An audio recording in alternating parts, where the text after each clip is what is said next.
attendance, we have 2 apologies, Councillor Archer and Councillor Brooks.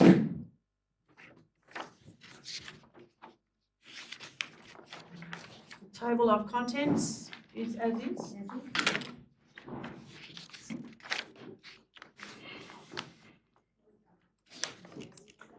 Acknowledgement of country. We acknowledge and pay our respects to the Tasmanian Aboriginal community as the traditional and original owners and ongoing custodians of this land on which we gather today, and I acknowledge elders past, present and emerging.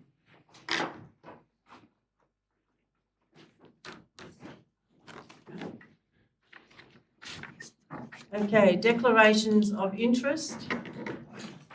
Councillor Adams. Just have one 15.5, assistant to events round 2, the Longford Cultural Society. I'm a member of that group, but I also are a part in the event wearing a red suit, so I should declare an interest. Councillor McCullough. I may have some interest, I'll disclose them as I go. Councillor Terrett. 5.5.1 determination report. The nature is that I was complainant, non-pecuniary interest, and 15.1 for second round funding.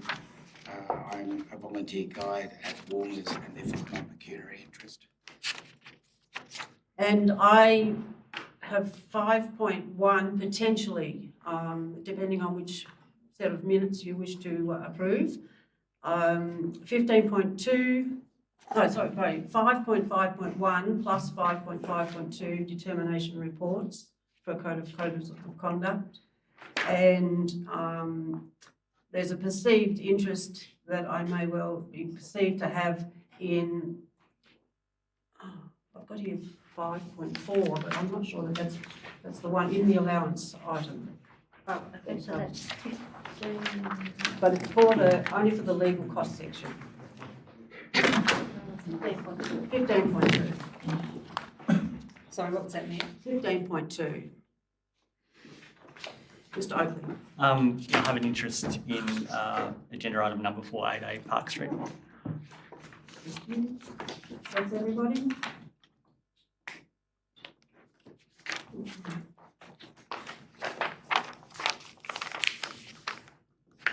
We need to move, yes, I suppose. Okay, I need to move in a second that we accept that. No, we don't. No, right, okay. Beg pardon. Everybody? Okay, confirmation of the council meeting minutes from the 16th of September 2024. There are 2 options, and if you're choosing to move the second option, I need to leave the room. So whoever wishes to move. I will move the second option. Okay.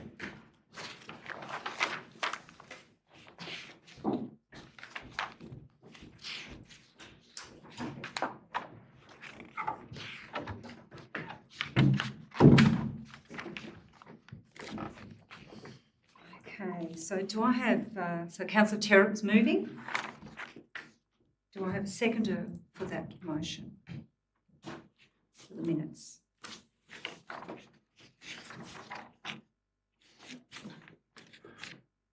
Councillor Goss, thank you. I'll put the motion. All those in favour? Against? Carried. Thank you.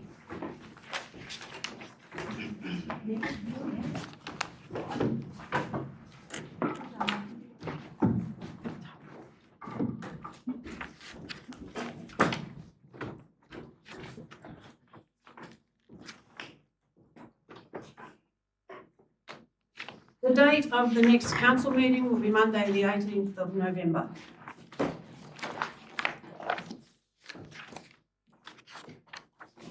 We have some motions from councillors. There's a notice of motion around the sale of the Campbelltown Hall, and the officer has a recommendation there that council officers prepare a report on the maintenance, restoration and future use of the building, which is the Campbelltown Hall, prior to considering whether to proceed with the sale of the Campbelltown Hall or not. I'll move that with an amendment to it, is that council officers prepare a report to the next council meeting.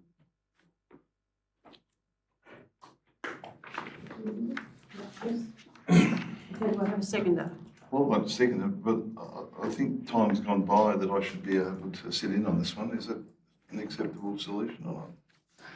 It's up to you entirely. You've got to make the decision, mate. Yeah. Oh, I'll sit on. There's no, I think that's, Entirely up to you. Do we have, you're seconding? No.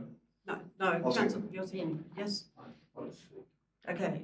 Councillor Terrett. Just speaking on that, this has been, the information we currently have goes back to 2019. Campbelltown Town Hall is a significant building to the Campbelltown area. It is the only place to hold concerts in the town, in Campbelltown. Over the 5 years since it's been up for sale, unfortunately the value has dropped on that building quite substantially from the original time it was put up, and I think it is time now. It's been on the market now for 3.5 years, and currently it's being for sale at Elders for offers over 600,000. Significantly, the sale was to go to the Campbelltown Recreation Centre, but that has now been paid for.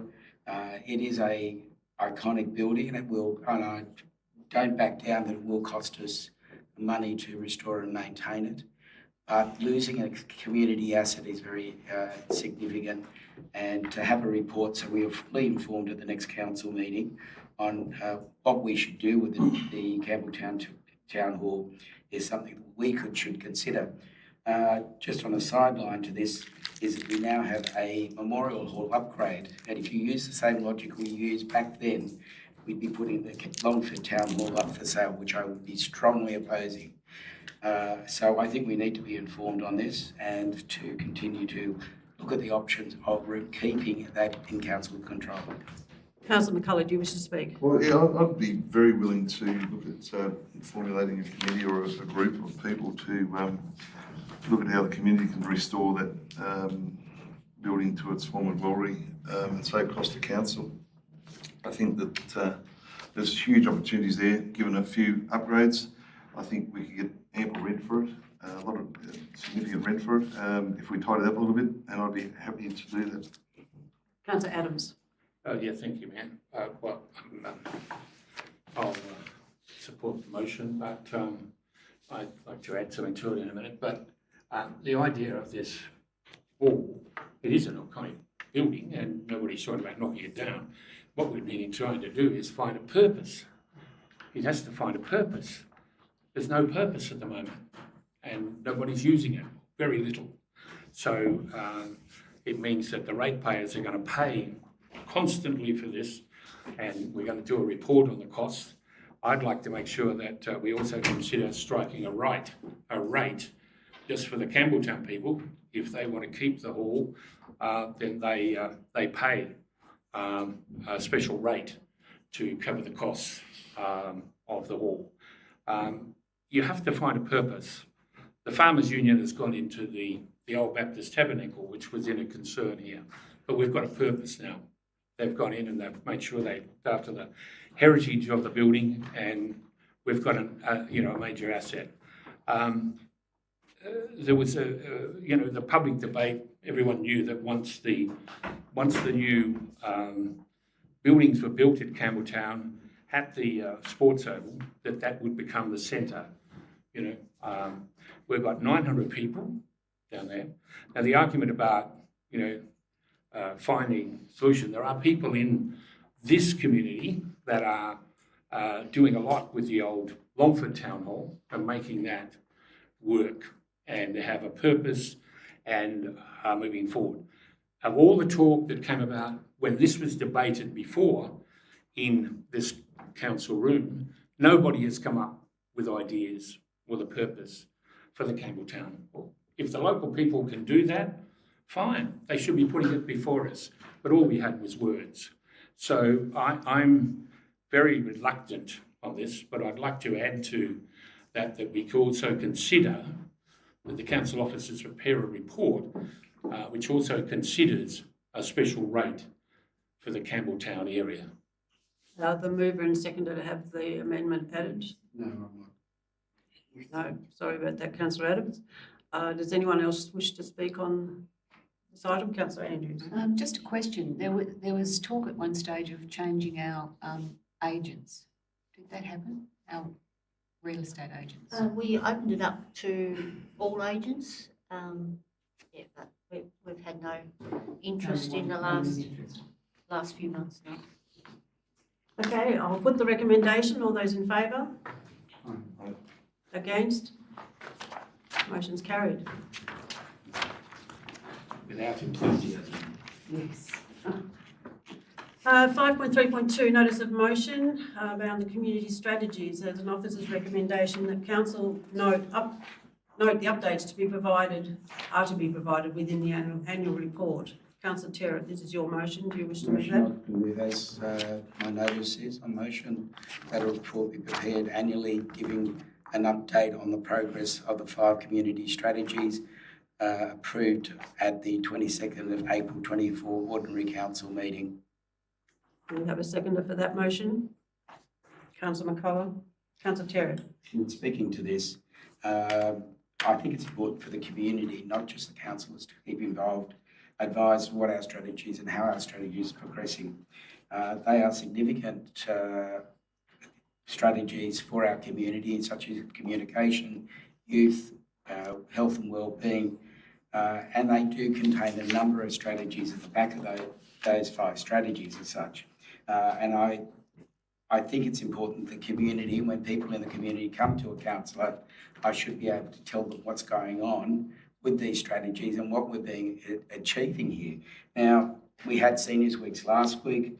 I can't tell you what we're doing with the positive ageing plan at the moment, or the disability action plan, because I don't get an updated report on this.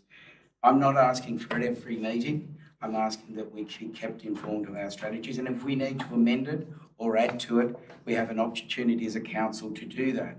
It is important that we both be seen to be doing the right thing to the community and in communicating with them.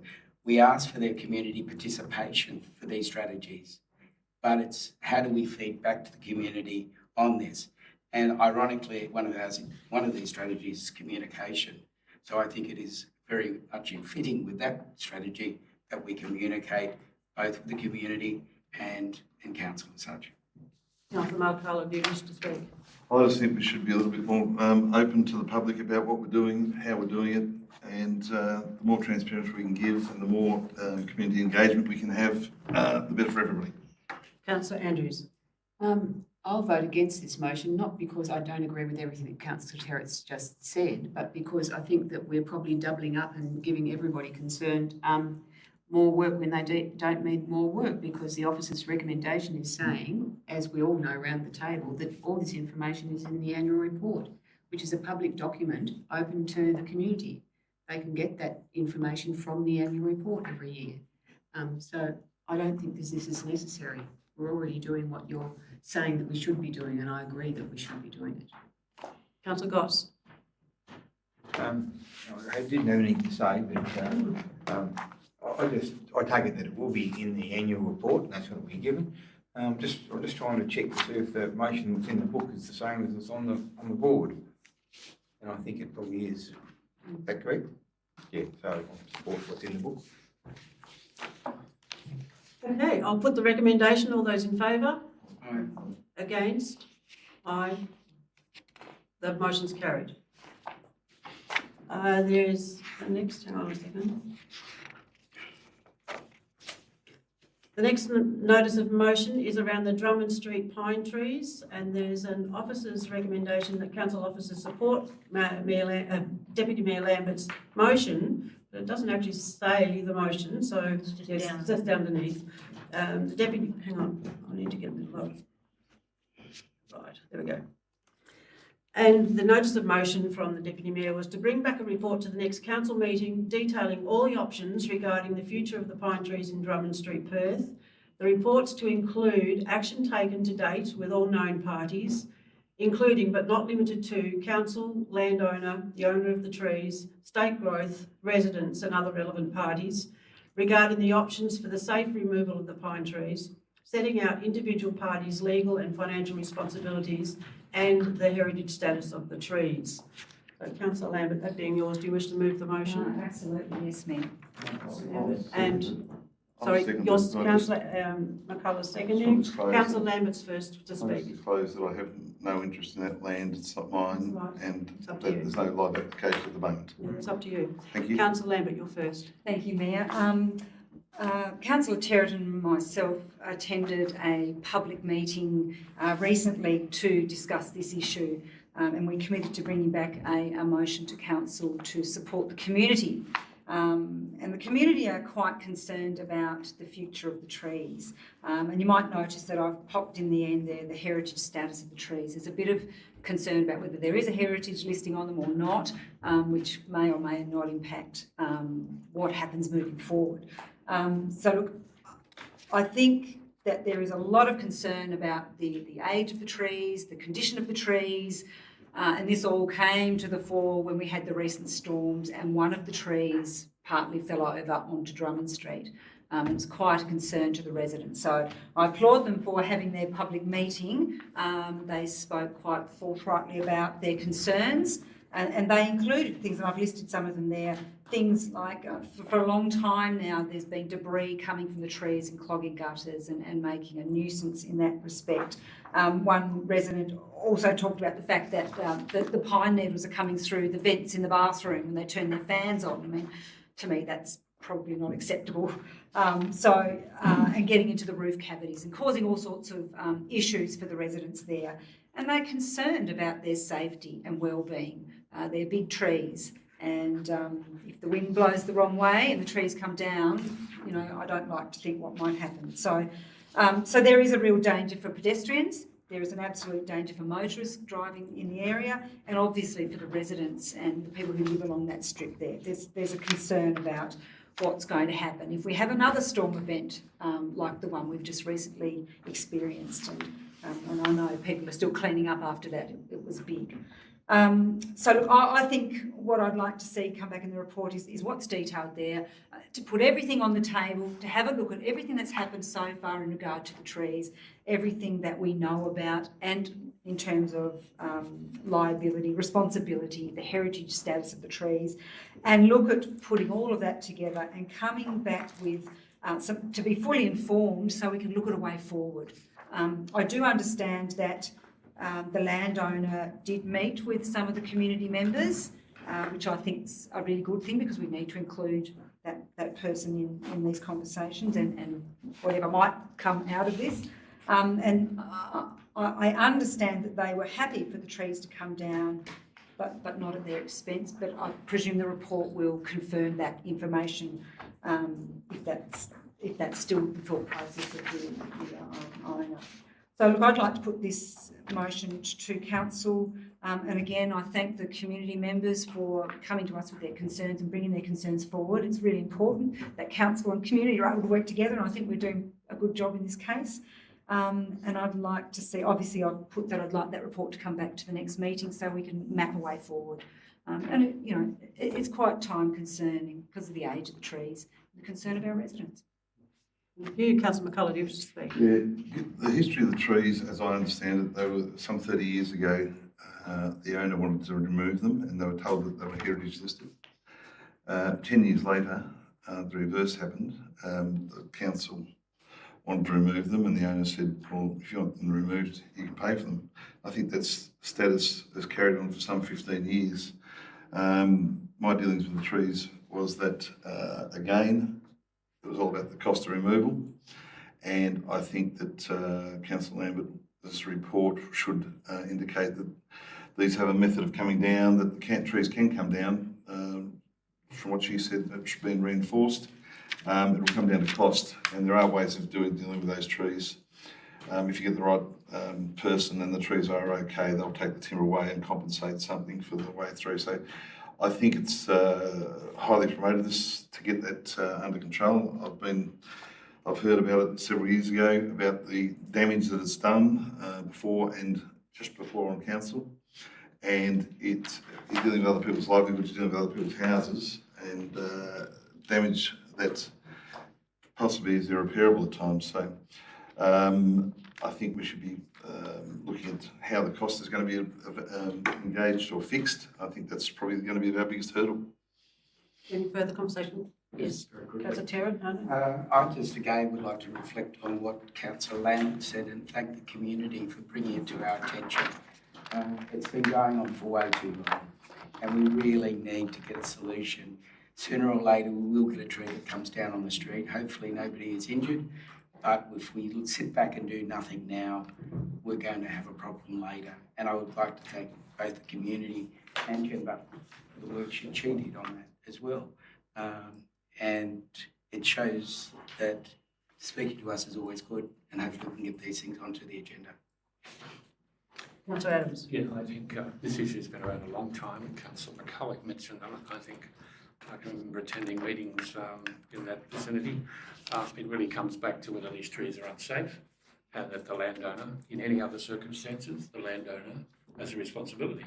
If the trees are unsafe or have reached the end of their life and they need to be taken down. The motion from Deputy Mayor certainly covers all that, so I'll support that motion and hopefully we can continue to take this forward. Okay, with no further discussion, I'll put the recommendation forward. All those in favour? Aye. Against? Carried. We have no councillor questions on notice and I need to ask the Deputy Mayor to come into play. Before we go on to the next Yes. matter, Mayor, Yes. on the questions on notice, this is a new old thing on the agenda. Can you just remind councillors what the parameters are around that process? Is there a Questions on time? notice, but if councillors wish to put questions forward. Okay, there's a set format that I can forward to you Thanks.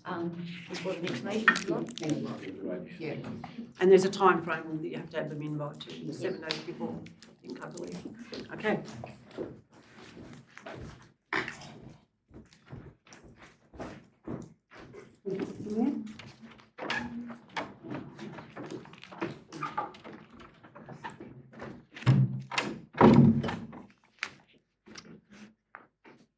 Okay, I'd like to move that we receive the Code of Conduct Panel Determination Report lodged by Councillor Paul Terrett against Councillor Mary Knowles, 5.5.1. Can I have a mover, please, to receive that report? Thank you, Councillor Adams. And a seconder? Councillor Andrews. I'll second that one. I'll put the recommendation. All those in favour? Aye. Against? Carried. Thank you. I'll also move to receive the second determination report, Councillor Andrew McCulloch against Councillor Mary Knowles, 5.5.2. Can I have a mover, please? Thank you, Councillor Adams. A seconder? I'll second. Thank you, Councillor Andrews. We don't discuss these matters, do we? No. I'll put the motion. All those in favour? Aye. Against? Carried. Thank you very much.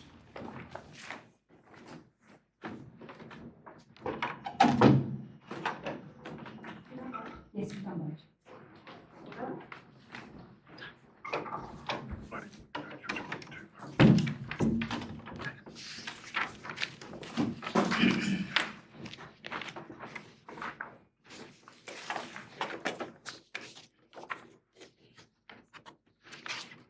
Okay, we're up to the council committees, confirmation of their minutes.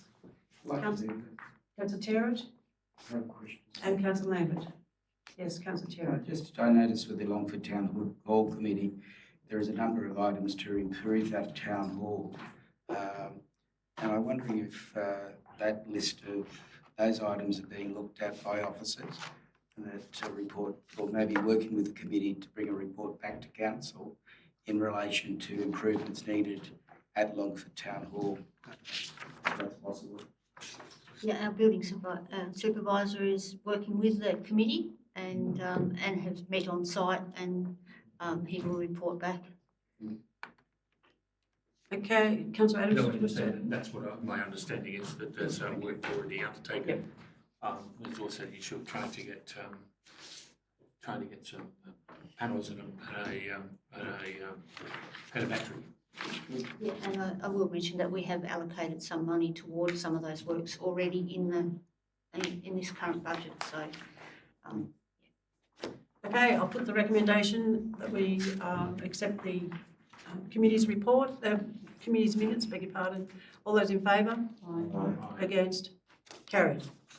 Now, with those council committees, there's some recommendations. The Campbelltown District Committee have a recommendation around footpath upgrades. And the officer's recommendation is that council endorse the decision from the August 28th of August 2024 council meeting. There was a decision made to work on those footpaths. I'll move. Councillor Adams is moving and Councillor Andrews is seconding. Any discussion? Yes, Councillor Terry. Whilst I understand our resolution from August, attending the district committee, there is a concern here. If you are to walk down the Midland Highway, you need to cross it 5 times to go from the top of Campbelltown to the bottom of Campbelltown. There are missing sections all the way through on there, so you can't, particularly if you're on a walking frame or a motor scooter, you actually have to cross the road, go down that one section of the footpath, cross again and continue.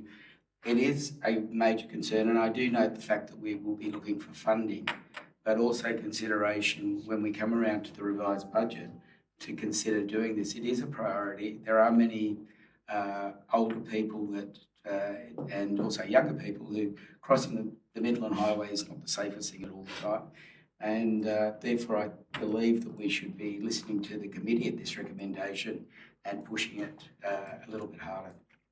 Councillor Andrews. I've seconded the motion, but also wanted to say, is there any way that somebody from council can talk to the committee and tell them what's on track, that council's not just said we've noted it and that's the end of it. We're actually trying to do something about this and are trying to follow up the request of the committee. I don't think that that's been made loud and clear to the committee. They're concerned that nothing's happening. And I apologise, Councillor Adams, I should have asked if you wished to speak first. No, that's okay. Sorry, I missed you, Councillor Adams. So you're right, you covered that. My fault. Okay, I'll put the recommendation. All those in favour? Against? Carried. Campbelltown also have a recommendation around Christmas lights and banners, and the officer's recommendation is that council places the banners in accordance with special events and holidays. Councillor Terry, you wish to move? Councillor Goss, you're seconding? Councillor Terry, do you wish to speak? Yeah, just a very quick thing. I noticed in our youth strategy that one of those things is also the youth to design brochures and so forth. And maybe this is a good opportunity working with around Christmas to get some youth to help design some of those brochures, those banners. That's what happens now, yeah. Councillor Goss, did you wish to say anything? No, Right. I'll put the recommendation. All those in favour? Against? Carried.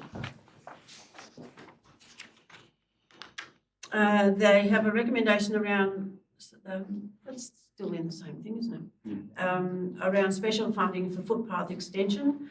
The officer's recommendation is that council note the request and the decision from the August 24 council meeting. Similar to the first one. Have a mover and a seconder, please.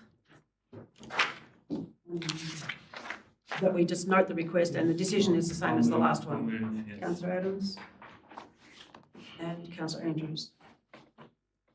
Any discussion? Once again, can I make the request that somebody from council talks to the committee so that they're aware that there's action underway? I'll put the recommendation. All those in favour? Against? Carried. Avondale District Committee, they have a recommendation around the community centre entrance. They've got some safety concerns, and the officers' recommendation is that the officers assess the risk after work has been completed. There's currently works happening there. Councillor Goss, you moving? Councillor Lambert seconding. Councillor Goss, do you wish to say anything? I don't think it's working. Councillor Lambert? No, I think that it's being installed and there is going to be an assessment of the risk afterwards. I think that's appropriate. Councillor Adams? Could I ask if we've got that the work is proposed will overcome the water problem of when the rain comes at a certain angle, it goes in underneath the back door. maybe the works manager could guarantee or I still think in a weather event, we'll get water come through there. Because originally between the buildings, there was actually open area. So it actually hadn't been designed for fall away or anything like that. So you'll contain most of it on normal rain, but you'll get those rains that will still get in there. Councillor Terrett. Yes, thanks a lot. I know the works have been done to that back door, but it still causes a problem with people standing waiting to be let in that back door as well. The community centre also wants that awning. I believe they've got given a quote to the works area as such, and whether funds have been allocated to install that awning on the back of the community centre there. I believe it's around $8,000. Well, my understanding is that our building team are looking at it and are come up with some ceiling works for the door area, and if that's not successful, then we'll recess. Okay, I'll put the recommendation. All those in favour? Aye. Against? Carried. Longford District Committee have a recommendation around acknowledgement and thanks. The officer's recommendation is that council notes the thanks and acknowledges the Longford Garden Club volunteers for their dedication to improving the garden beds adjacent to the Village Green Information Shelter. Councillor Adams and Councillor Goss. I'll move the recommendation. Councillor Adams, do you wish to speak? I do, thank you. Mayor, the volunteers worked very closely from the garden club with the council and the works department and achieved great outcomes. And the committee is quite pleased with its work, and I think it's improved the well-being of the town, and it's a great collaboration of what can occur if we work with our communities. Councillor Goss, do you wish to Yeah, say? just same thing. They've been a fantastic committee for Longford and for surrounding towns as well, because I know they've given some guidance to the Cressy Township, and so I think they've been very appreciative of what they've done. Thank you. Okay, I'll put the recommendation. All those in favour? Against? Carried. They have a recommendation around the Illawarra Road Bridges review, weight rating and usage. The officer's recommendation is that council follow up the request to the Department of State Growth, and their request is that we approach the Department of State Growth to provide weight ratings for the bridges on Illawarra Road between Mount Foothill and Bishopsburn Road to verify their suitability for their current and future use, and to detail their unsuitability for pedestrian and bicycle access. Councillor Adams, you're moving, I'll move that. and Councillor Andrews is seconding. Councillor Adams, do you wish to speak to I it? do. This is of the concern that we're now getting, and you'll remember, Mayor, that you were at the Longford Business, the Northern Midlands Business Association dinner when the then Minister Ferguson gave an assurance, probably 3 years ago, that we would get the bikeway or pedestrian path across the bridge and from where it finishes now, halfway between Perth and Longford, and that they would do that. Now, that's about 3 years ago. Now we have a situation where the engineers or the Department of State Growth, who has taken an awful long time to make some decisions and very quick to make others in our municipality, are saying that we can't do anything on these bridges. So I think this motion says, well, you prove that and give us some reports, and let's have a look at it and see if we can move forward. Councillor Andrews, did you wish to make comment? No, I endorse the comments that Councillor Adams has made. Okay, I'll put the recommendation. All those in favour? Aye. Against? Carried. It's now time to move on to our public question time, public questions and statement time, which I need to find.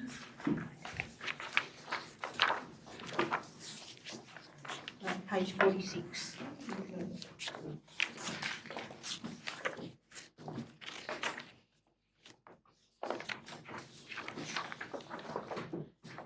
Okay. Is there any members of the public here who would like to make a statement or ask a question? You will have 3 minutes to speak. You need to state your name and address, and it's over to you. Thank you. Hello.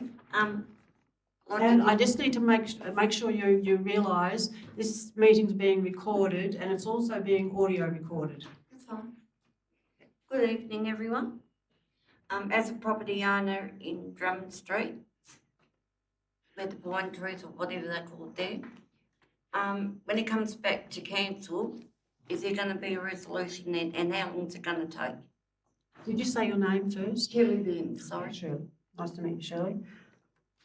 There will be a, Well, council's just moved a motion to bring a report back to next meeting, so hopefully we can get it back by then. hopefully there'll be a report back to the very next council meeting. Thank you. That's the plan. Does anybody else wish to speak? Yes.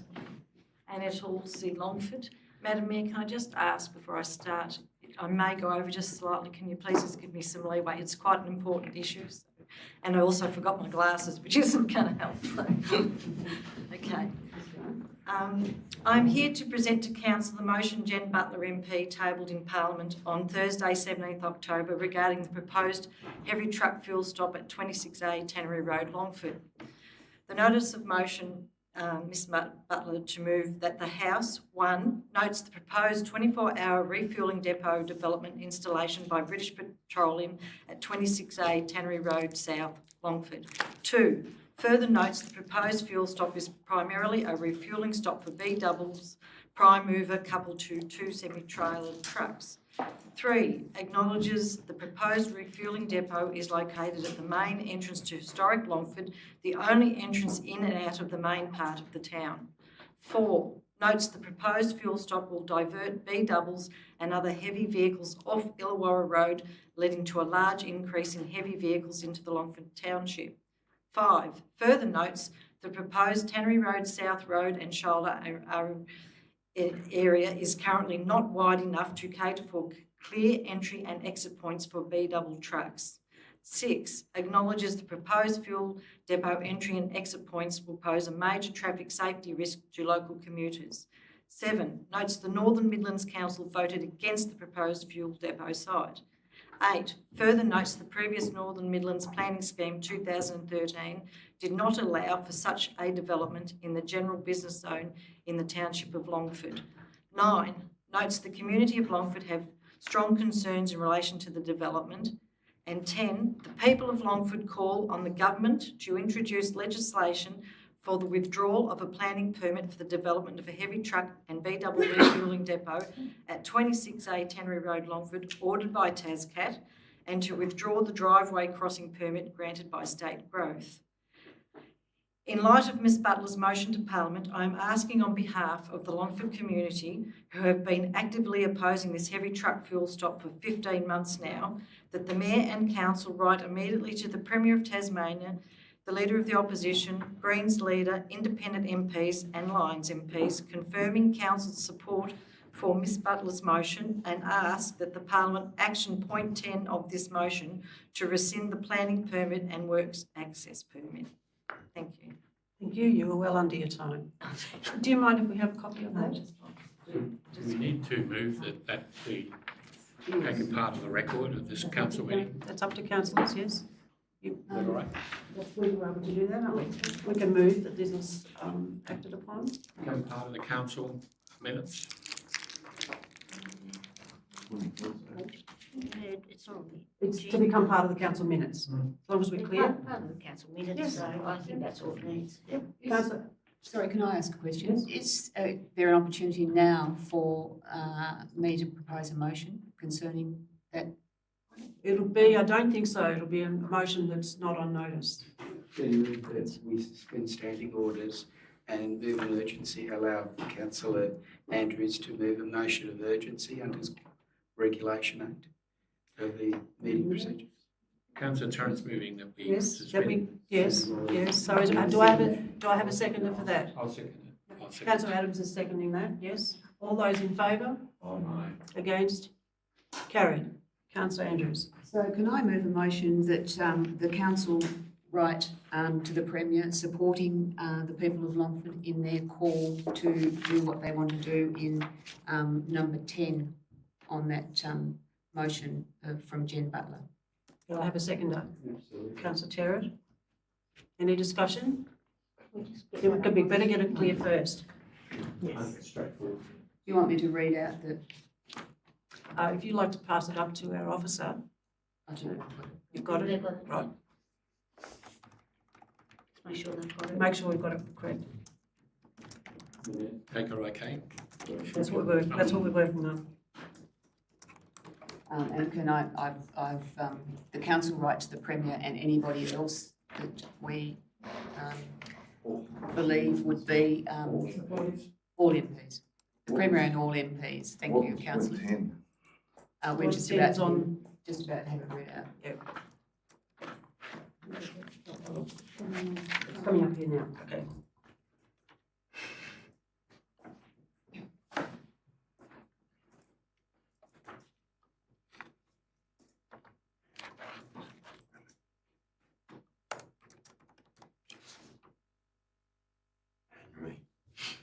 Okay.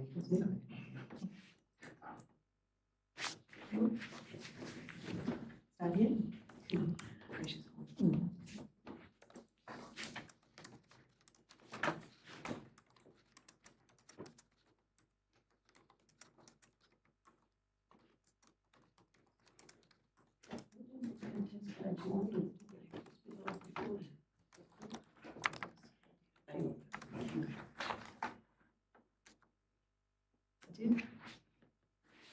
Is that encompassing what's on that number 10? Okay, so that council right to the Premier And all MPs. and all MPs supporting the people of Longford, comma, call on the government to introduce legislation for the withdrawal of a planning permit for the development of a heavy vehicle and double B refuelling depot at 26A Tannery Road, Longford, ordered by TASCAT, and to withdraw the driveway crossing permit granted to state growth. Actually, you don't need a comma after Longford. You need the people of Longford's apostrophe S instead of. Oh, the okay, yes. Okay, I'm with you. Yep. Right. Happy with that mover and seconder? Absolutely. Yep. Yes. I think we're, Councillor McCullough? I'm not a supporter of this project down there, but I think we're entering dangerous territory by trying to get the government to overturn a legally bound planning application and state growth crossover. I think we'll find ourselves in the Supreme Court at some stage over this one. I'd be looking at an alternative. I think we should be talking to the proponent and trying to seek some neutral ground where we can find something or persuade them or dissuade them to go down there. But I'm not sure that's going to be the most objective way of doing it. I'm just concerned that we're trying to ask someone that's put in a fully compliant application to sort of be knocked in the head through means other than the law. So I'd be looking at alternatives, I think. Councillor Andrews, I apologise, I should have asked you first. That's okay. I think that probably Councillor McCullough is unaware of the history of this issue, and he's would be unaware then that all those alternative suggestions that he's making have been tried, and this has come out of a public meeting of 350 people from the Longford area that have this plan of action underway already, and this is just giving council support to that plan of action which has been arrived at after trying everything else. Well, what I'm aware of, Councillor Andrews, is that... Sorry, you've had your say, and Councillor Well, Andrews yeah, has standing say. orders. Well, aren't we discussing? No, yes, we are discussing it, but one at a time, and we'll do it properly. Councillor Terrett seconded the motion, so you may speak if you wish. This is an important motion. We can't just walk away and say we've approved something and hope for the best. What we've got here is a very flawed planning system in the state where TASCAT approve things and ignore the wishes of communities as such. Longford deserves better than just having a fuel centre just foisted upon it for future generations. When you get a meeting on a very wet afternoon of 350 people in a population of around 4,000, with taking out children and so forth, that's a significant voice in our community that has said, we don't want this. And as a council, we need to step in and step up. And I thank Jen Butler for bringing this to Parliament, and I hope some of her colleagues in State Parliament also support this. It highlights the deficiencies of our planning system, and later on we'll be talking about development assistance panels, which will only make it worse. It does not take into account heritage towns, and one size fits all doesn't fit all. And we need to make a stand, and if this is a step towards it, then I fully support it, and I fully support this motion. Councillor Adams. Thank you, Mayor. The planning scheme in Tasmania is certainly broken, totally smashed to pieces, and the government is moving in a dreadful position to try and take it away from councils and just have a little panel that can make the decision that they want to achieve. The word on the street is in response to Councillor McCulloch, is that the state government thinks that it needs to get a solution to this, and I think that's what they're going to start looking at. So if we can get it to the Parliament and our letter from Council, that might give us an opportunity on this motion. So I certainly support it. TASCAP was wrong. They made a terrible decision. And I understand that the chairman said this won't have any effect on the people of Longford. Well, the person is not living in a sensible or responsible decision-making process. If he thought that 2-lane road that we have, and you can put 50 B doubles on it, turning off it wouldn't have an effect on the well-being of the ratepayers or the people of Longford or the people travelling on that road. So this is a good motion, and it will move us forward and give us opportunities to negotiate with the state government, hopefully. Okay, you've already had your say, Councillor McCulloch. I just need the meeting to, I guess the community to be very aware that as a council and as a community, we in no way are opposing trucks and truckies and the work that they need to do to keep our communities thriving. This is a location. It's about the location. Sorry, I was hoping to add to the motion if I can. You wish to make an amendment? Amendment. Okay, We yes, also write right. to TASCAT and try and get the original order, their order overtaken by the way it was granted. A mover and seconder, Councillor Andrews and Councillor Terrett, you wish to have that added? Because that's already been tried. Okay, I'll put the recommendation. All those in favour? Aye. Against? Carried. Do this one. Beg your pardon? Oh, yes. Okay, are there any more community members who wish to speak about anything? Yes. Don't we have to come out of standing? Oh, yes. Oh, okay, yes. We've suspended them. And we move back into. Yes. Councillor Terrett's moving to move back into meeting regulations. You're seconding? Yes. I'll put that recommendation. All those in favour? Aye. Against? Carried. Thank you, Councillor Andrews. Okay, Mr Izzard. I'd just like to thank the council and Marie Bricknell for the effort she put in to tidy up the Christchurch yard for a meeting, a convention of people entertaining the director of the Botanical Gardens in Oxford, and also thank Marie for organising the clean-up that followed the clean-up when the storm hit and so many trees were damaged. It was an exceptional effort to get the churchyard virtually tidied up in a few hours, and I think it was a wonderful effort, and I'd like to thank the council and Marie for that. Thank you. Perfect timing too with those beautiful flowers. Any other members of the public who wish to speak about nothing to do with planning? This is our community. Tom Barbara Street, Longford. I'd just like the opportunity to congratulate Deputy General Manager Marie Bricknell, who was awarded the Paul Harris Fellowship recently by Longford Rotary. This is a very prestigious award, and as you can see from that example, Marie's very much involved with the community, and I think I'd appreciate everyone joining me in applauding Marie for that effort.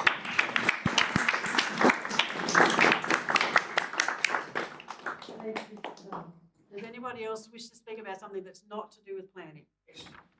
Thank you.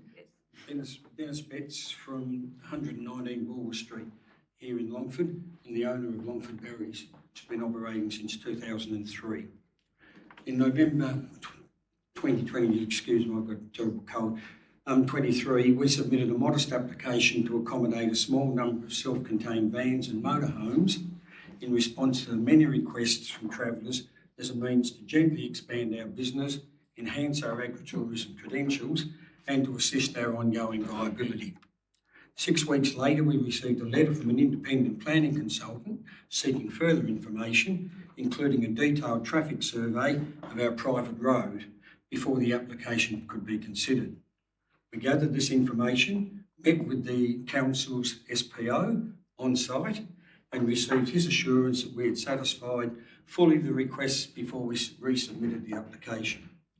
For reasons never explained to me, our application was later assessed by a different independent consultant entirely. The published application drew 4 representations, one of which contained lies, distortions of the truth, and statements which were defamatory in nature, and which council officers knew to be so. Upon expressing our dismay, the SPO explained that council officers do not challenge, intervene, or fact-check representations before forwarding them to independent consultants, and that representations would be published in full as part of the council agenda without correction or redaction, effectively making them totally public documents. Reluctantly, we withdrew our application on the 12th of March to avoid having to defend the reputation of our 20-year-old business in an open council forum. The following week, I met with the SPO for clarification, what specific guidelines were provided to the writers of representations, what was the council's policy in regard to the correction, or removal of known errors of fact in representations, and did the council accept legal liability for the publication of known lies and defamatory statements in public documents such as council agendas. His response was, quote, "These are questions above my pay grade," and suggested I write to the General Manager. On the 25th of March, I wrote to the General Manager as suggested, posing a series of questions about council planning processes, including guidance in writing representations, the removal of known falsehoods, defamatory commentary prior to the assessment procedures, and who held legal liability for the publication of such statements. After 9 weeks, I received a reply from the GM which said, quote, "Council is presently reviewing its processes for assessing and publishing representations." My belief is that my letter had prompted an identification of flaws in the existing process which may have left Council liable. The letter invited me to contact him for further discussion, but when I did this, I was referred by his secretary back to the SPO, the very person who directed me to General Manager. I did as instructed, sent the senior planning officer my questions, and a fortnight later received a response which stated that the council had no formal processes in place for most of my questions, and, quote, "You will need to seek your own legal advice in regard to any matters regarding potential No, liability." Mr. Betts, your 3 minutes is up. Oh, can I have an extension of time? Yeah, I'll second that. Okay, Councillor Terrett, Councillor Lambert, for you to have an extension of time. All those in favour? Against? Carried. Proceed. In regard to any, most galling was the statement that the SPO was, quote, "confident that the planner would identify defamatory comments and redact them from any representation. Our experience stood as stark evidence that that doesn't happen."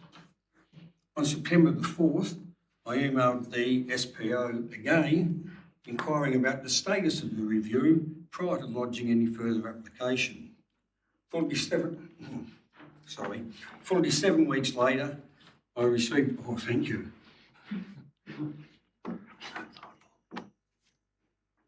Much better. Thank you. Fully 7 weeks later, I received a reply informing me that as a result of the review, applicants will now be provided with a summary of any representations, but not a copy of them. Further, planning officers will provide a summary and response in their report to council. Councillors themselves will receive a full copy of representations via a secure website.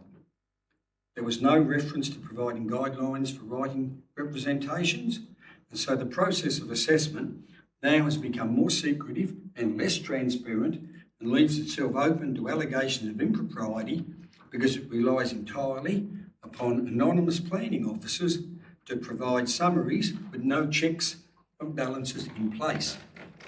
Basically, it leaves an applicant worse off than before, all in the cause, I suspect, of protecting council from potential liability.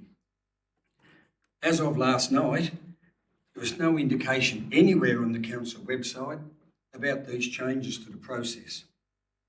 We're so disillusioned that I've decided to raise this matter here tonight publicly for the first time to express my disquiet, having exhausted all other avenues despite the inherent risks associated with doing so to our business.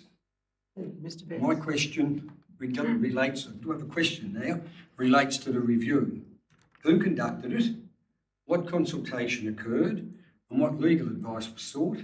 And when, where and how will its outcomes be published, including avenues of appeal for potential applicants? Thank you for your patience. Mr. Betts, can the acting general manager have a copy of your question and your statement? Yes. And then you We'll take that on notice. I'll have to press. will take that on notice and you'll get a response. Thank you. Okay, it's time to move into planning. Is there any other members of the public who wish to speak? Right, we're moving to planning. I'll move in a second to please Councillor Lambert and Councillor McCullough. All those in favour? Against? Carried. Okay, planning 1 is 196A Evandale Road, Western Junction, for 2 warehouses with 17 tenancies. Mr. Gaudier, do you wish to speak about it? Oh, beg your pardon, yes. Is there any members of the public who wish to make a representation about that particular planning item? 196A Evandale Road, Western Junction. No? Okay. Is there any member of the public who wishes to speak regarding 163A, 165 and 167 Wellington Street, Longford, a draft amendment to the planning scheme? No? Is there any member of the public who would like to speak about the draft amendment, the flood hazard mapping, the report to the Commission? No? Right. Is there any member of the public who Sorry, wishes... just on that. Yes, Madam yes. Mayor, Jill Johnson, who was a representative, Yes. asked me to read out some questions, and I've got a response to them. Yes. So it's on the flood mapping amendment. Jill Johnson has asked that these 5 questions regarding 33 Bedford Street South, Campbelltown, be read out, and I'll read out the questions and the response. Question: the current flood-prone hazard area appears not to affect our property, yet in the proposed flood hazard overlay, the flood area extends right up to the houses. Questions: on what grounds or research has this proposal been made? At what point in presumably the foreseeable future would this overlay come into effect? The response, and this is included within the agenda. The proposed amendment includes replacing the current flood-prone area hazard area overlay maps under the local provisions schedule. The updated flood mapping is based on recent modelling and mapping. The updates are required to ensure the overlay maps reflect the latest 1% annual exceedance probability plus climate change scenario flood mapping available to council for these areas. It is important that the new data is incorporated into the planning maps to provide clarity and transparency of known flood risks in the area. The overlay is expected to come into effect 7 days after the Tasmanian Planning Commission gives its final approval on the draft amendment. Just noting that they will first hold a hearing before making their final decision on that. Number 2, question 2, given that in 19.5 years that we've resided in this property with no significant flooding, even during the worst we have seen in 2016, and with increasing drought levels, why has this proposed flood hazard suddenly increased by so much? Response. Again, in the agenda, the Council cannot comment on specific events that may have occurred in the 19.5 years. However, the mapping shows the 1% annual exceedance probability with climate change loading, which predicts the 1% AEP flooding to 2090. Question 3. Assuming this overlay plan will be passed by the Council, what effect, if any, will that have on our rates? Response. Rates are based on the value of the property. It is unknown what effect the flood overlay will have on rates until the property is revalued. Question 4. Has the Council given consideration to any possible increases in insurance premiums, especially given the increasing cost of living, which is leading many people to either reduce their level of insurance cover or even give up their cover altogether? So noting again that it's important that the new data is incorporated into the planning maps to provide clarity and transparency of flood-known risks in the area, and that insurance premiums are not a matter of consideration under the planning scheme. We have been advising people that we can give them more detailed data or mapping of how the flood affects their property, which can have levels or heights, flood heights as well, and shows whether it is over a house, which they can provide to their insurer, which may assist in their insurance concerns. And number 5, as to resale prospects, would the increased flood risk lead to any alteration to the saleability of such properties, which like ours were not affected before? For example, would certain building requirements be affected because of the increased flood risk? And the response there is that there may be requirements for flood reports as a result of the flood overlay, and for buildings to be built above with the habitable floor levels above the flood level.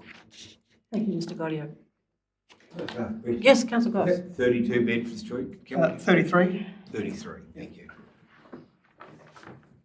Okay, is there any member of the public who wishes to ask a question, make a comment about 8A Park Street, Ross, the multiple dwellings? Right, we'll go to planning 1. I'll make a recommendation, Mayor. Recommendation. And Councillor McCullough, you're seconding? Correct. Do you wish to make any comment, Mr. Godio, on the item? I think Councillor Andrews. Councillor Andrews. Can I ask if it's possible to include in condition 2 that the World War II bunker will be considered as part of that condition 2? Yes, thanks. That'd certainly be a relevant requirement for that condition. It was raised in the representation.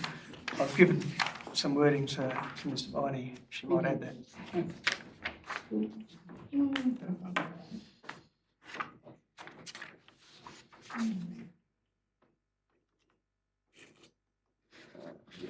Does anything live in the bunker now? Could be a corpse of a Japanese soldier? No.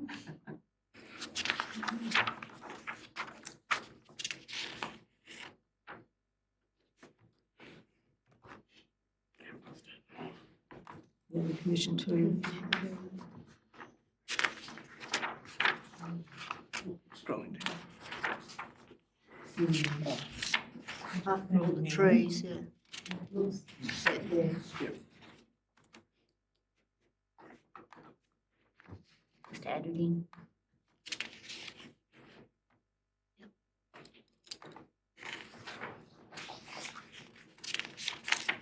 That's added to condition 2, a revised landscaping plan, including protection for the World War II bunker. Okay, the mover and seconder are happy with that? Yes. Any discussion? No, I'll put the recommendation. All those in favour? Aye. Against? Carried.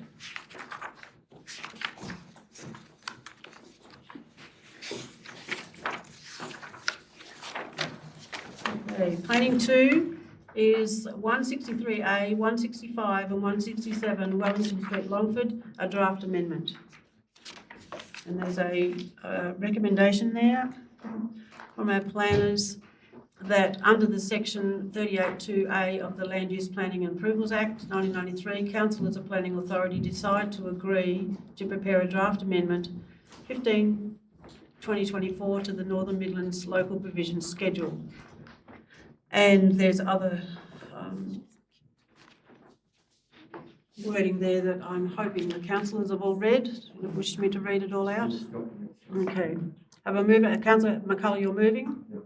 And Councillor Goss, you're seconding? I'm not seconding. No, I need a seconder, I'd please. like to refuse. Yep. For the refusal. Councillor Adams, you're seconding? I'll second. Yes. Councillor McCullough, do you wish to change, you want an amendment, do you, Councillor Goss? Amendment. Of the one on the paper here, which is the refusal. I haven't got that. No, we haven't got it. No. Only I've got it then. Sorry. Is it up there? I don't know. It's the minute. It's on. Mr. Goddy has got to. We'll get it up first.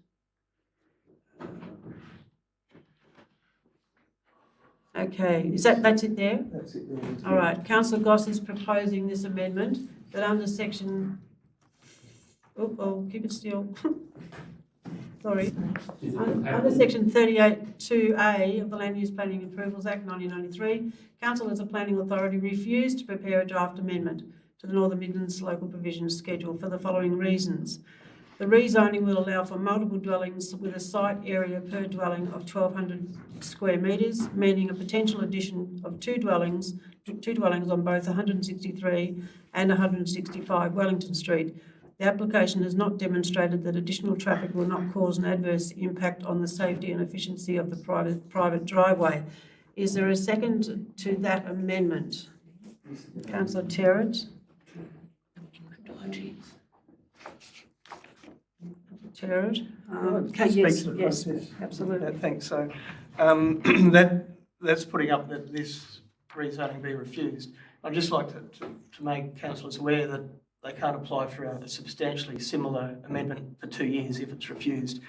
I might just say, if there's information that you're seeking, that we could get an extension of time from the Commission if you'd like to be able to consider that. Can I just ask a question? Yes. Is this the same? I just noticed the neighbours up there, the names of the neighbours. Is that application, when that one was approved, is that the one that was contentious and went all the way to the Supreme Court? 163A, because that looks like it's a small block of land. Yes, that is the one, yep. You might want to, without disclosing names, you might want to disclose that went to the Supreme Court and the council lost, costing us quite a bit of money. I just picked that up in Indigo, by the way. So I'll just look through the permit history here. Maybe about 3 or 4 years ago. Yeah, 163A Wellington Street. It's under 4.4 visitor accommodation. That was the one, it was the subdivision for that we refused and went to the courts. And we So that was a bit of a different topic, wasn't it? So that was a subdivision as opposed to a rezoning? Correct, yes. Yes. Okay, the Councillor Goss. Am I allowed to speak to this amendment? Yes. For a second. The reason why I'm not supporting the planning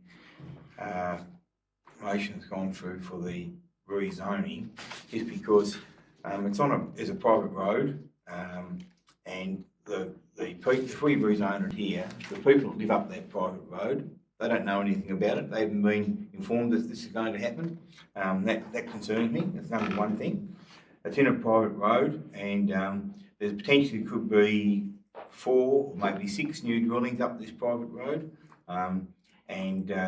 Again, we've got no traffic impact statement on that type of stuff. That's not clear in the report. The other thing also is that concerns me is that just that I'm not sure whether the road is going to be suitable for all those people, and what could happen, one of these, if we rezone this to residential, just like that, they could build 4 group homes there, and there could be up to a lot of people living down there, not just the houses. So If it goes to residential, then we've got very limited stuff we can do. So I'm worried about that, especially when the people there have. Before we go further, council, because we need to make it clear what the rezoning is going to be.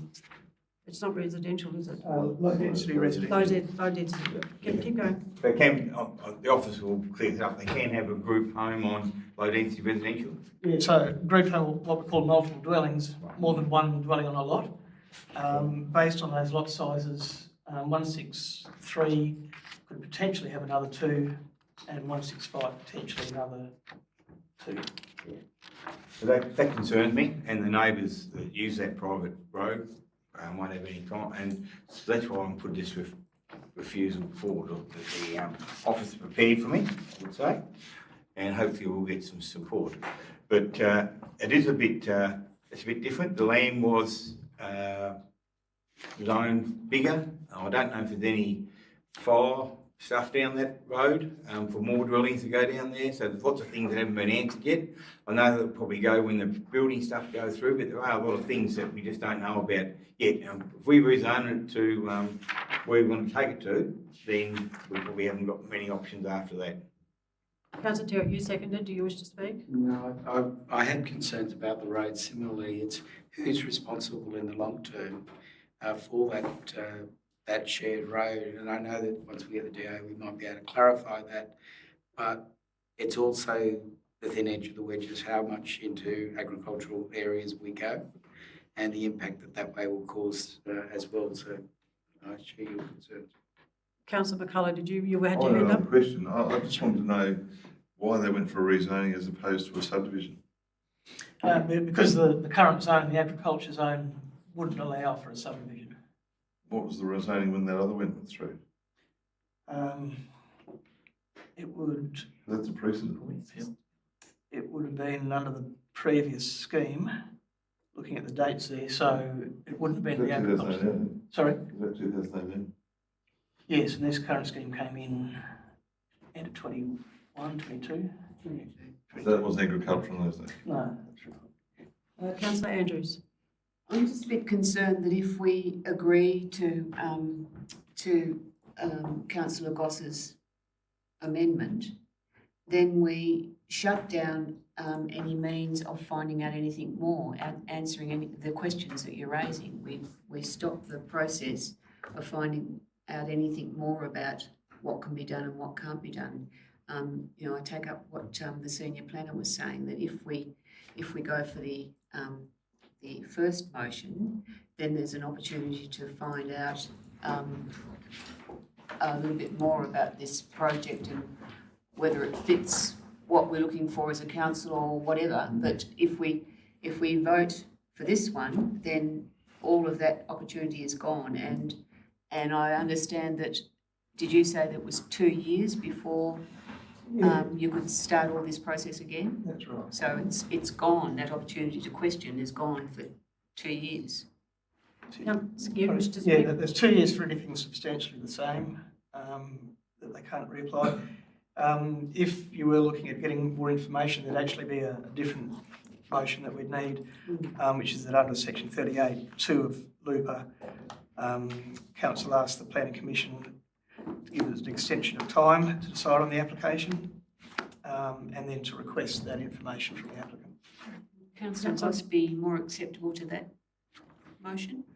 If we ask for that extension of time to get those answers, then when do we get the judge on? Do we come back to council? That's it. So we've been asked for the traffic assessment. That would come in and we'd bring up a report back to council, again with the recommendation to approve or refuse. So you'd get that say then. Yeah. And what are things like the fire? Well, yeah, I mean, the bushfire was done on the basis of the proposed subdivision, which is just a one lot. Could potentially ask for a bushfire report that looks at it on the basis of, the 4 potential lots, dwellings. Yeah. Yeah. And traffic. So do you wish to change your amendment? I think I will, yes, if we can do that. Can we go back to the one that's written up the top here, under section 38.2? This one here. I think that you've got. So on Miss I Viney's, can't see it, but. there'll be another one on that sheet that I gave you.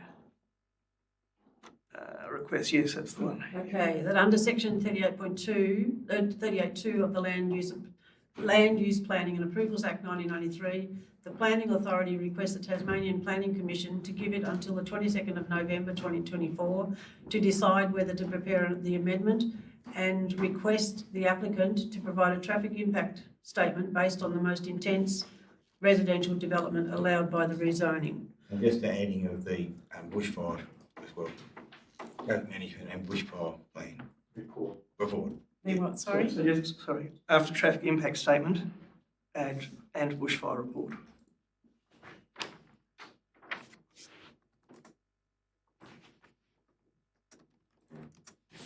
So that's your amended motion? Yes. Do I have a seconder for that? Oh, actually, I can ask the seconder if they are happy with that, Councillor George. So what we're doing then is we're going. This is the motion now. Amendment. The amendment, I beg your pardon, this is an amendment, it hasn't become the motion yet. This is an amendment that under section 28(2) of the Land Use Planning and Approvals Act 1993, the Planning Authority requests the Tasmanian Planning Commission to give it till the 22nd of November 2024 to decide whether to prepare the amendment, and request the applicant to provide a traffic impact statement and bushfire report based on the most intense residential development allowed by the rezoning. The mover and seconder are happy with that? Sorry, can we, you probably need to give them till December. They probably need plenty of time to do that. Take officer's advice. We will take officer's advice. Yeah, look, it's probably a good idea to go to the December meeting, and if it comes in earlier, we'll bring it back earlier. Yeah. So the mover and seconder are happy with December? All right, that's the amendment. I'm going to put that amendment to the vote. All those in favour? Against? Carried. So that amendment now becomes the motion. Any discussion? Do we need a mover and a seconder for the motion then? Okay, yes, right. So we need a mover and a seconder for what's now the motion. Councillor Goss and Councillor Terrett. Any further discussion? I'll put that motion. All those in favour? Aye. Against? Carried. Sorry, I hope I wasn't looking on too fast.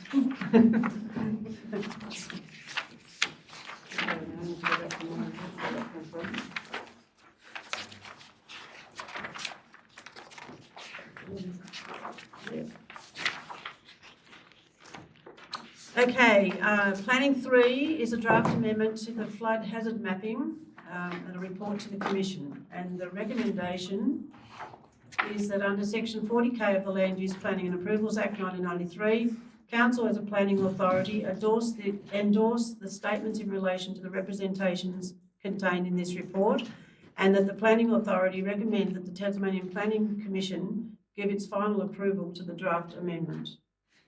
Councillor Goss, you're moving the motion, and Councillor Andrews, you're seconding? No. I need a seconder before we can discuss. You're seconding? No, amendment or an addition? Amendment or Addition. an addition, yes? Well, we haven't got a second. We haven't got a seconder, we need a seconder. Councillor Adams, okay. Councillor Andrews, you wish to? Can we put, so make the recommendation as it stands, 1, and then have a number 2 underneath it? What do you want on the 2?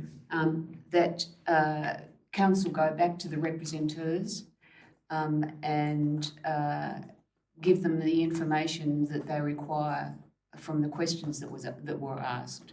So this is not the right wording, but what I'm trying to do is to include in that recommendation that there is a informed response to the representatives' questions, including the information about insurance.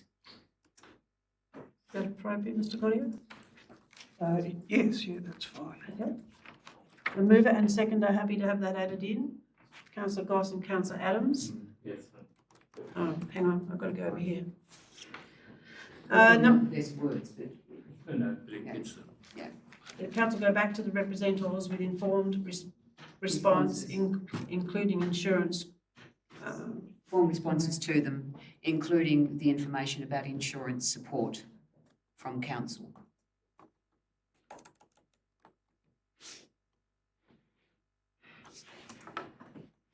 from council. Yeah. Okay, so Councillor Goss and Councillor Adams, you're happy with that addition? Right, any further discussion? Councillor Goss, you I'm not speak. sure what the insurance support from That- council, what does that? Yes, that's what Mr Gotti was explaining before. Yeah, so maybe we'll say mapping support for insurance inquiries.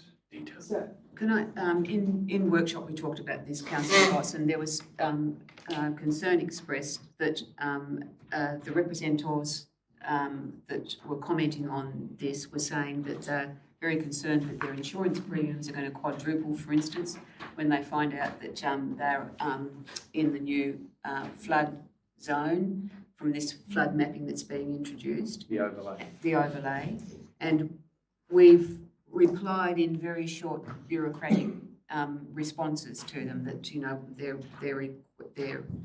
inquiries having anything to do with this particular issue. So all I'm doing is trying to say, can council go back to those representatives and give them the information, informed information that they're asking for, including how council can support them in going to the insurance brokers to negotiate better prices, better insurance prices.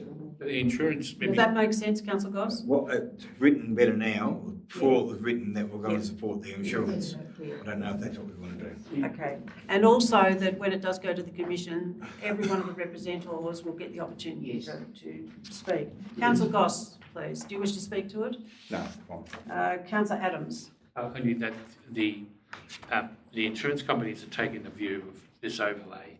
There's a lot, there might be a little puddle down on the bottom end of the property, which shouldn't affect the insurance whatsoever. So people need to know that and therefore be able to argue the case. Thank you, councillor. Councillor McCullough. I just want to see an A on authority, that's all.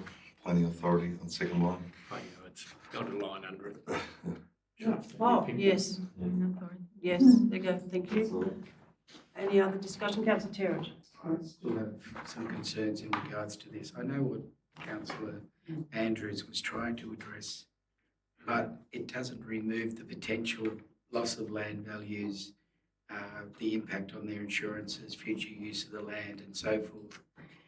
Whilst I understand it's necessary to have some flood mapping, I just feel that the community, whilst they've had letters sent to them, may have not been fully informed about this and the ramifications that this has on particularly Campbelltown and Ross. It will affect a lot of people in those towns. And to only get 10 responses in some of those towns are voicing some very serious aspects, I have some concerns that we need to go back out there and just explain it to the community a little bit better. The round trip from Ross, for example, is 120 kilometres. Not everybody can do that. And not everybody has websites to go to and so forth and actually finding out how this affects them. Whilst I understand the need to do some of this mapping, I just feel that the community needs to be better informed before we proceed. Thank you. Can I just clarify that every single person affected was written to? Yeah, and had the opportunity to respond. Okay, I'll put that recommendation. All those in favour? Aye. Against? Councillor Terrett's against. Everybody else is in favour. The motion's carried. You can move out of planning. Oh, no, I beg your pardon. No, I beg your pardon. Sorry. Oh, not with it tonight. Sorry. 8A Park Street, Ross, planning 4. Beg your pardon.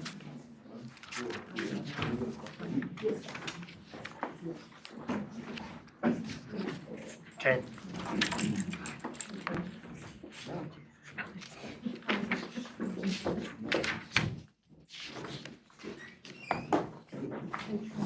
I'll move the recommendation Adams is moving. And I second it, Councillor McCullough. The recommendation is that the application to develop and use the land at 8A Park Street, Ross, for multiple dwellings by 2 be refused on the grounds that the proposal does not satisfy the performance criteria. The proposal density does not provide a density of multiple dwellings that is compatible with the density of existing development on established properties within the area, or provide for a significant social or community benefit. and the number of car parking spaces does not meet the reasonable needs of the use by omitting a dedicated visitor parking bay. That's the, any discussion? First of all, councillor Adams, you wish to speak to it? No, I think we've had a good explanation of this and in our workshop, and it doesn't meet the planning scheme, even with trying to make it fit. And the people that are trying to push it, they've mentioned that they'll go elsewhere, etc., which I think is totally wrong in bringing it before a council. They shouldn't do that. So I'm totally opposed to it. I don't believe that it meets our planning scheme. Councillor McCullough, you seconded it. You can speak now. I'm not happy per se about the way it was sort of orchestrated to us tonight, but I think if we don't approve it, it's going to come back to haunt us by way of costs. I've noticed on the plans there's actually space for an extra, we did see that little area there, didn't we? That could possibly be a parking space that they could come back with. Is that possible? Yes, our planner can speak, yes. Thank you. I did have a closer look on the digital plans because it was quite small on there. There was never a visitor park shown that I can see. I recall from the initial onset of the application, it was always a discretion of the visitor bay. Potentially there could be space on site for it at a visitor space, but it triggers other provisions such as privacy and things like that if you're in certain proximity to the dwelling. There's other things to consider if they did put in a visitor bay. Sorry. I'm just concerned it's going to come back to haunt us. It's a hard one, but they've got the space at the back, I suppose. And if they want to come back with a new process, I think that's probably, given that's probably where it's headed. I think I was going to support it, but I just, based on that, I think we probably have to push it backwards. Any further discussion? I'll put the recommendation. All those in favour? Aye.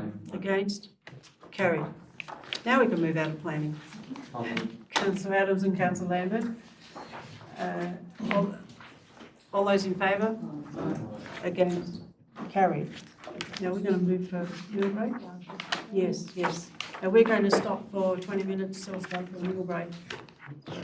And then we'll be back. Okay, when we come back,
our meeting. I want to play with balls and that, sorry. We're going back to 7.3.3, the Longford Local District Committee. They have a recommendation around their community Facebook page. And the officer's recommendation is that council notes the Facebook page for set up for the Longford Local District Committee. I'll move that. Councillor Adams is moving that, and Councillor Lambert is seconding. Yes, Councillor Terry. Just in relation to, because they're a special committee of council, do they have to follow certain guidelines in relation to the management of Facebook? Yes, they would. Yeah. We can provide them with some information. I think this is, Councillor I Adams. could say, just information, excuse the apple, that they come through council's website, I think, is it? I think there's a connection there. I'm not sure what their setup is, but we'll find out. And Councillor Lambert, you seconded. Do you want to say anything? No. Okay, I'll put the recommendation. All those in favour? Against? Carried. Ross Local District Committee, they have a recommendation around a Ross bike rack, the location, and the officer's recommendation is that council notes the committee's recommendation and assess the viability of the location that they've chosen. Oh, assess, yes. It's singular, sorry. Yeah. Something. It's meant to be. We don't have any kids down there. Okay, so we're going to have a mover and a second. Mover, Councillor McCullough and Councillor Lambert. Any discussion? I'll put the recommendation. All those in favour? Against? Carried. They also have a recommendation around the dark sky certification. And the officer's recommendation is that council supports Ross Township's bid to be a dark sky community. Yay. Councillor Andrews and Councillor Lambert. Any discussion? Councillor Goss. Just the shade cap on the light pole, can the works manager explain what that means? Does that means that people can still see with the light? Is it still safe? It just doesn't narrow your light. Instead of it being over a broad spectrum, it actually brings it all down. So when you take a photo, you're not getting the light above it. Councillor Andrews. I just think this is a really exciting project for Ross, and it's come totally from the community, and there's huge support in the community. They're already busy getting it all happening and getting certification, so I think this is a wonderful thing.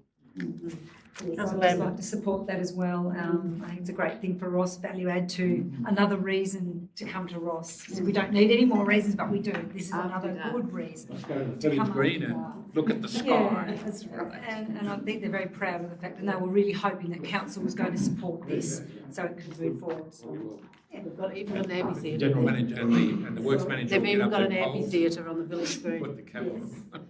Okay, I'll put the recommendation. All those in favour? Against? Carried. They also have a recommendation around disability parking, and the officer's recommendation is that officers assess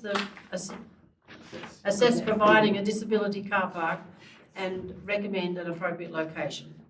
Yes. I'll move that. Councillor Adams is moving that. Councillor Andrews is seconding. Councillor Adams, do you wish to speak to it? No. No? Councillor Andrews. Just to say that this has come up because there's been, somebody came to the committee and said, is there any way that we can get a different disabled car park? Because the ones that are there, they're really hard evidently for disabled people to get in and out. They're all a bit close to each other, so they can't open doors and get out easily. And so they recommended the Bridge Street location in discussion with that person that had come in. So Bridge Street location is no good? The only reason there's not many car parking spaces there now, so a disabled one actually ended up taking 2 car parking spaces and a yellow pole in the middle. So you have all that in there as well. And there's not much there. You've got Tasward's already got on the other side, so you probably only end up with 2 car parking spaces in that area. Thank you. Okay, I'll put the recommendation. All those in favour? Against? Carried. We're now up to information items. A mover and a seconder that we accept them. Thank you, Councillor Lambert and Councillor Andrews. Any questions or discussion? Councillor Terry. We discussed this in the workshop, but I'm just wondering, given the DAP, whether it's appropriate to request that the council put a submission in formally within a council meeting. So we have to go that direction. I'd like to. Do I need to do a motion? I don't. Or you We probably need a motion, do we? Or just a request? No, I think we'll just add that to the receive the items. Receive the items and yeah. I didn't hear what they. That we all, just officially as a council, recommend that a submission be put in for the development panels. That make sense? That makes sense to me, no. Just Councillor Goss wasn't in the workshop, so I'm just wondering whether the might be able to explain some of the senior planner might be able to explain some of the things that we touched upon. Page 45. Thanks. Regarding the development assessment panel, council put a submission in earlier in the process, and I have compared what our submission was as to what changes they've made, and the big issues are that there's no appeal process to the TASCAT on this development assessment panel. So essentially what it is that a proponent can ask the minister for a project to be a DAP, so assessed by a panel, which isn't council, and the criteria are anything from Homes Tasmania, or anything over a certain value. So it's possible that such ones wouldn't go to council. So as I understand it, council still wants the ability to decide on applications. And the main thing is the way that they propose to assess or advertise these DAP projects. They haven't proposed in the newspaper or a sign on site, as would normally happen. Plus, the panel's decision is essentially final. It could be appealed on a point of law to the court, but it couldn't have a merits appeal on its planning grounds. So they're really the three sort of major issues to bring out. Councillor Andrew. I have two questions and a comment, if I could, please. On page 32, the top one, which is from the previous page, 14.1, which is on the management committees, etc., the makeup of them, and the report that's coming back that tells us what that'll involve. I'm just concerned that it seems that at the bottom of that item on page 32, we're still talking about that no close associate of a councillor in accordance with section 51 of the LGA to be appointed to a special committee or council. I thought we decided to drop that, and if we haven't, why not? Because it's nonsensical in a regional community, because everybody's related to everybody, and if you leave that in there, you will hardly have anybody on groups, because husbands and wives and children and cousins are on the many community groups. So if you leave that in there, you're going to cut your volunteers in half, probably. I thought we talked about dropping it. And why shouldn't the councillors? Do we need to have a motion to drop it out?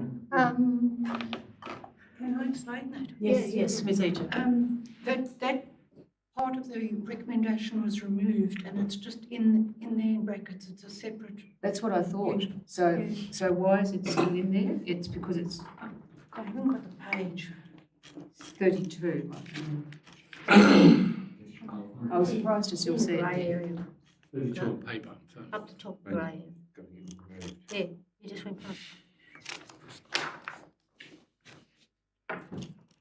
Right at the bottom of the action required column. So there's a further report in relation to that, only that section. To come back? Yeah, Right, just okay. in regard to the removed section of that recommendation.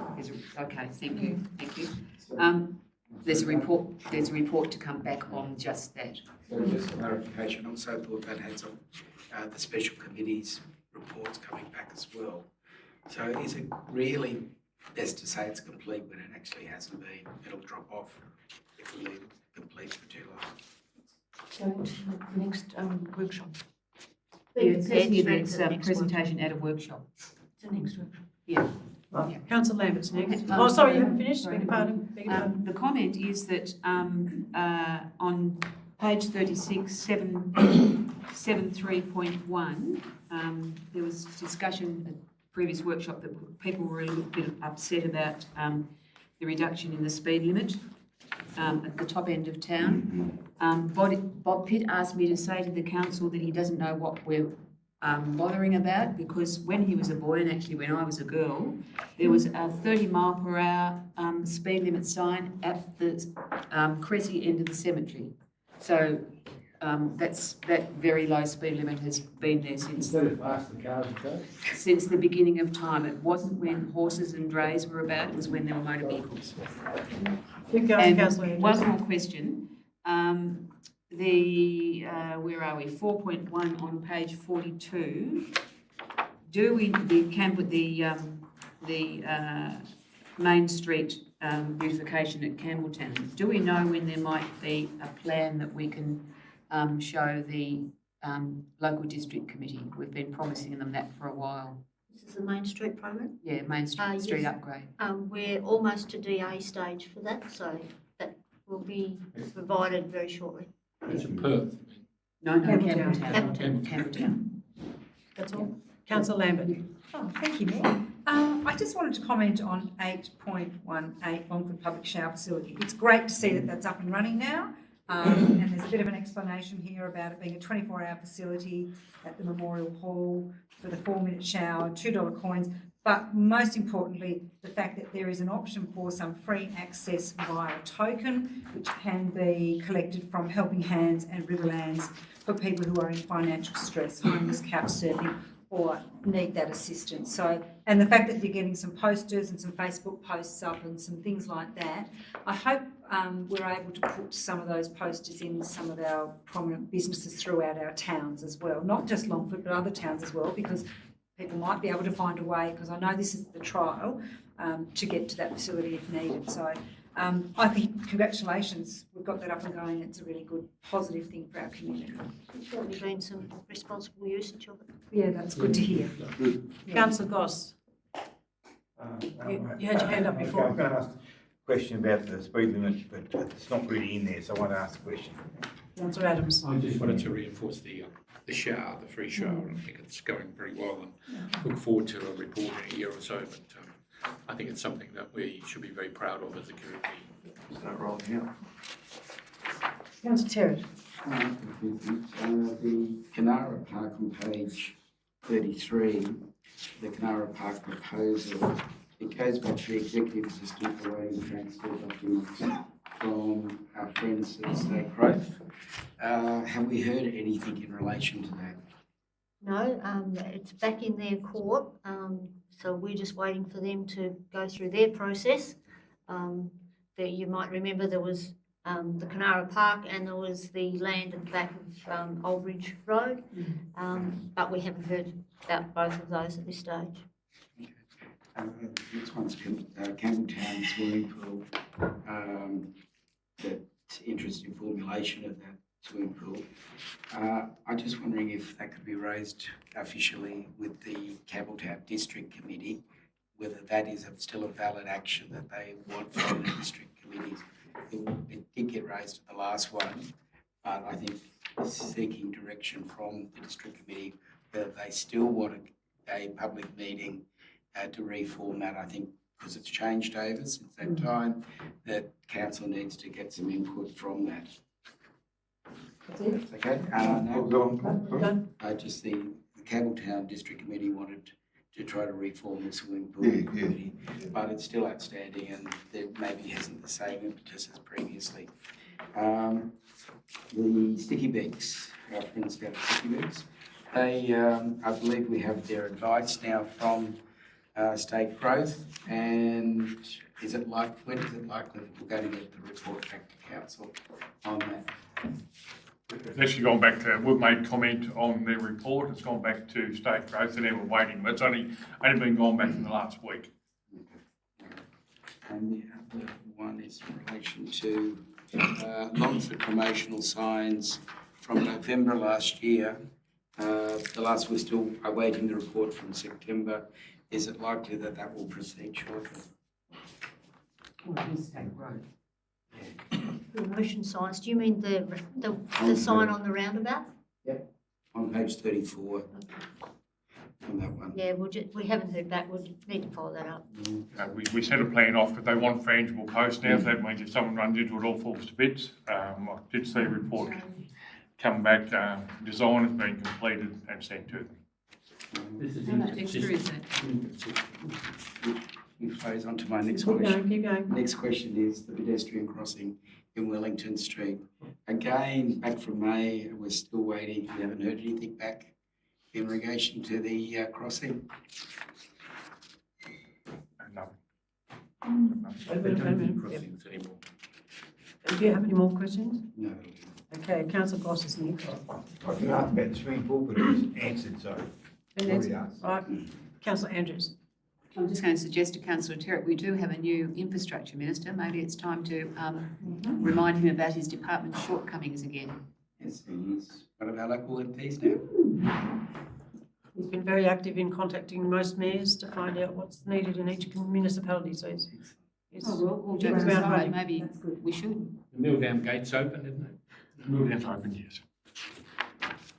All right, I'll put the recommendation that the open council information items be received. All that, oh, okay, hang on, I've got to go back to that. Oh, now I've lost it. Oh, okay, yes, be received, and the council make a formal submission in relation to the DAP. Yes. All those in favour? Against? Carried. Okay, it's up to 13, which is page 119 on the computer. Development Services Monthly Report. Recommendation that it be noted.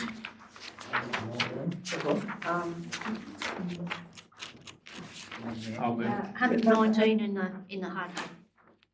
I'll second it. Any questions?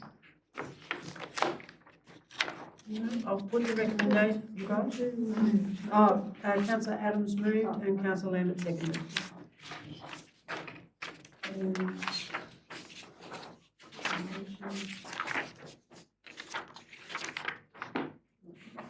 Keep jumping around, sorry. Okay.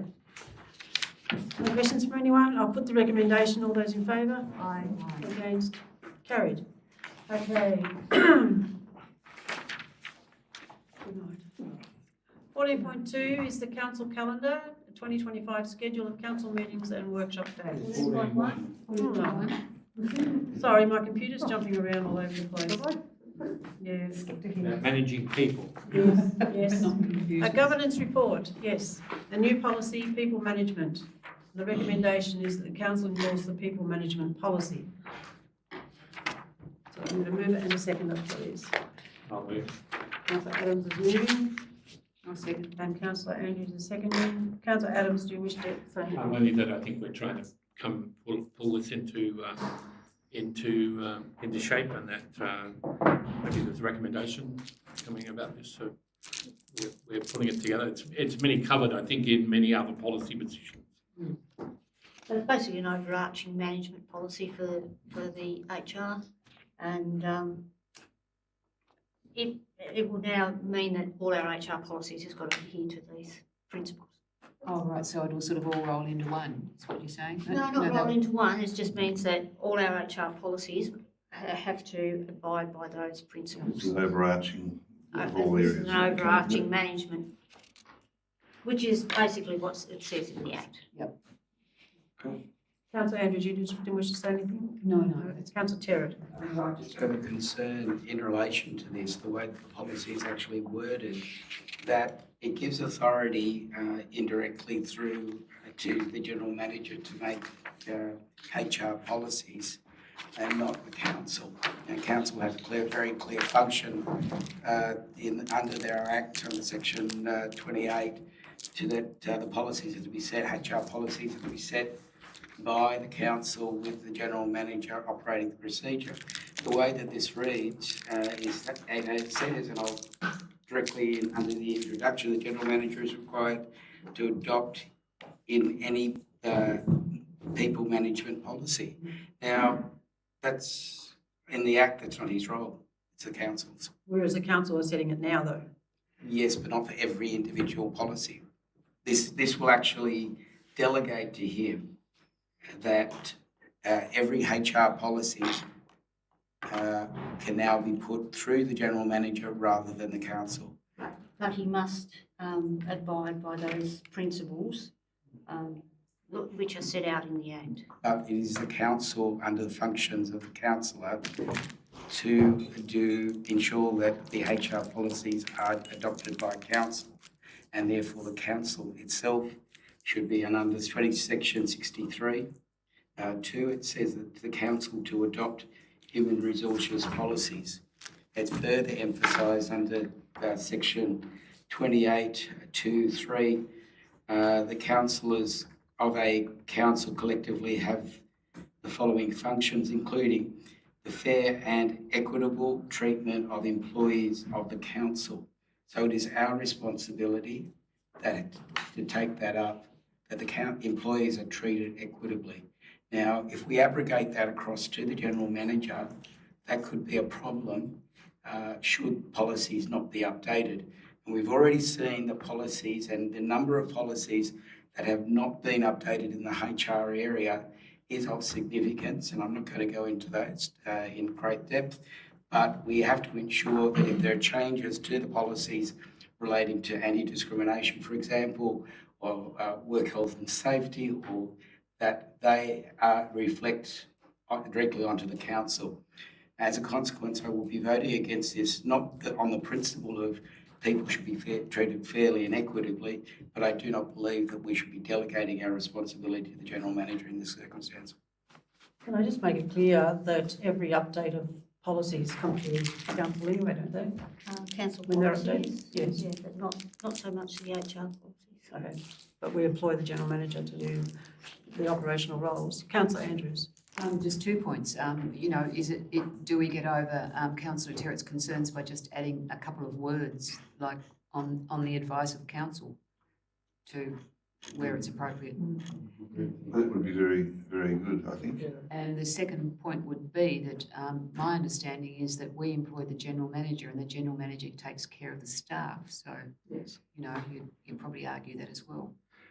But maybe we can come to neutral territory if we just add a few words. Does that need to be a motion? Does that need to be added? What do we need to do? I need to amend. We'll get advice from the acting general manager first.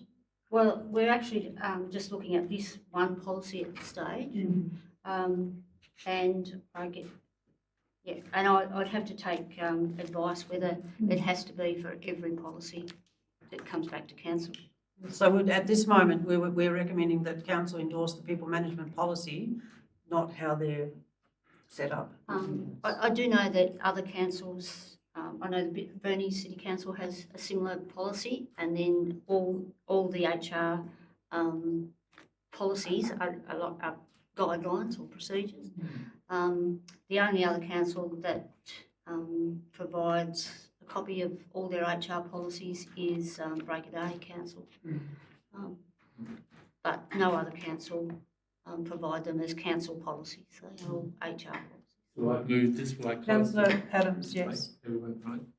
Yeah, I think we've got to be cautious. I don't want to be in a situation where we're trying to sort out HR issues around this table. And that's the last thing you want to get to, is having,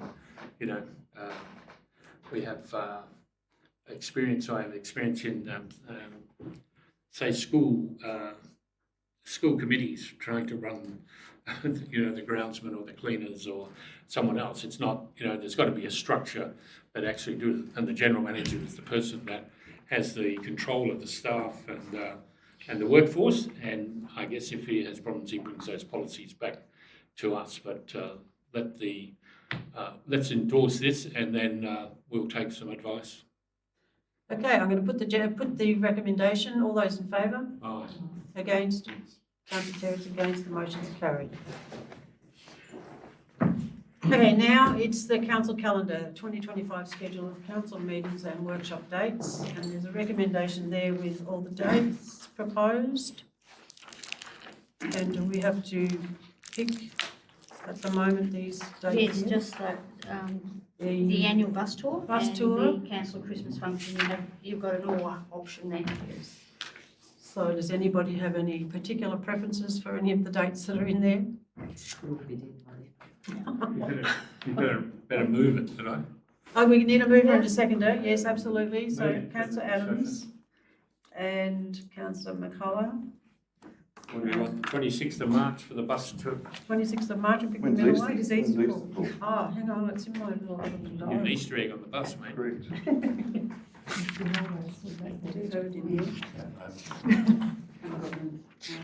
Got the school calendar there? Easter is 18th of April to 22nd of April on page 131. And the school holidays are 12th to the 27th. Of April? Yes, of April. Okay, so 26th of March. Last 26th of March. Last long weekend's the long weekend before that, might even. Yes. So the 26th is a Wednesday, I take it? Oh, I can't see that. Well, that says municipal bus tour on Wednesday, the 19th, 26th or 2nd, so I presume it's, yeah.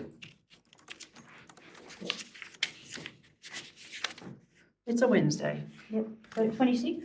Bus tour. Yeah. And a Christmas function, the 20th of November or the 27th of November. 27th is really closer to Christmas. 27th is closer to Christmas? Yes. 27th. And 27th. Okay, so we have a mover and a second we already have. I'll put that recommendation, all those in favour? Against? Carried.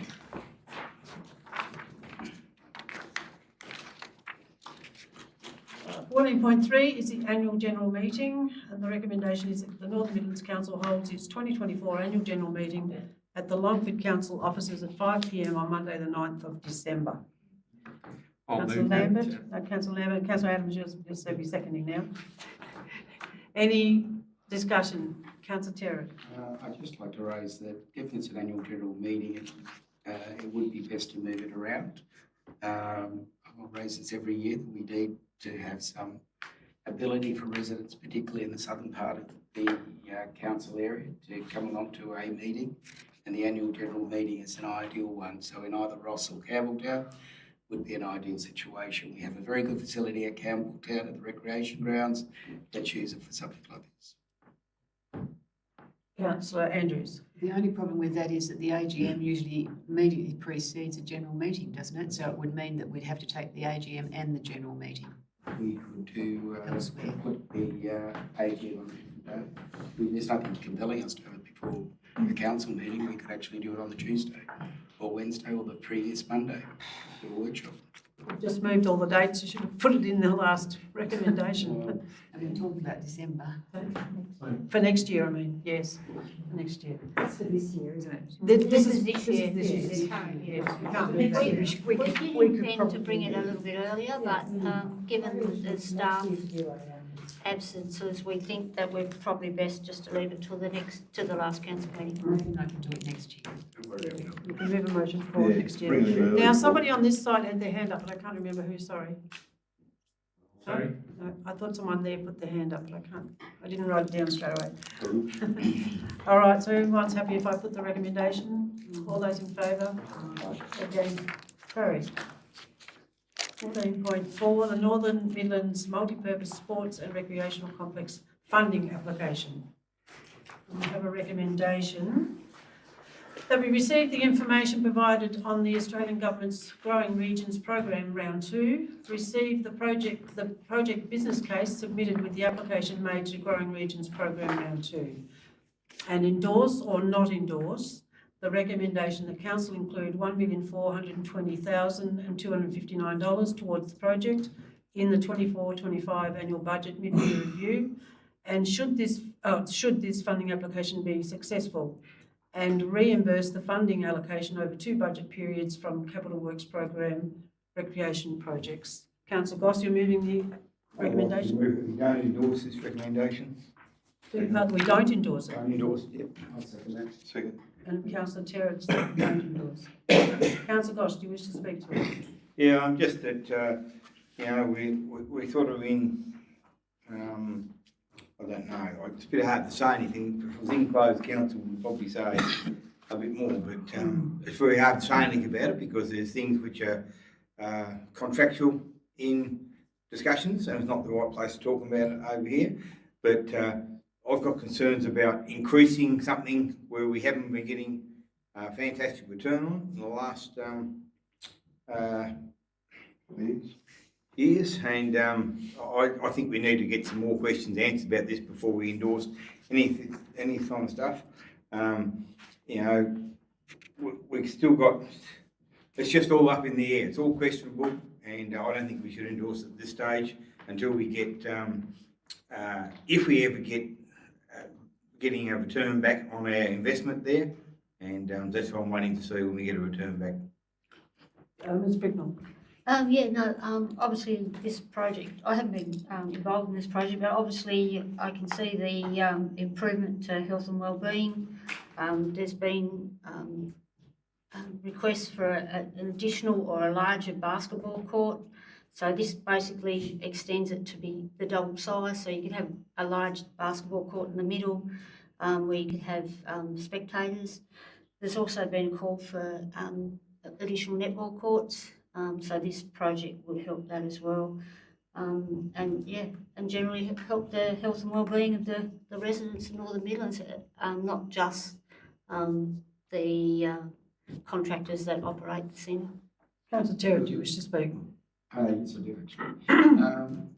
Whilst I support doing an extra field, I am concerned about the allocation of funds at this stage. It's $2.8 million. Upgrading the Longford one, there are concerns at Perth about the Perth grounds, and just a simple one of drainage. I'd like to see if we can get some funds for that. This is about the sports centre, not the Yes, the Ovals. sports centre as well.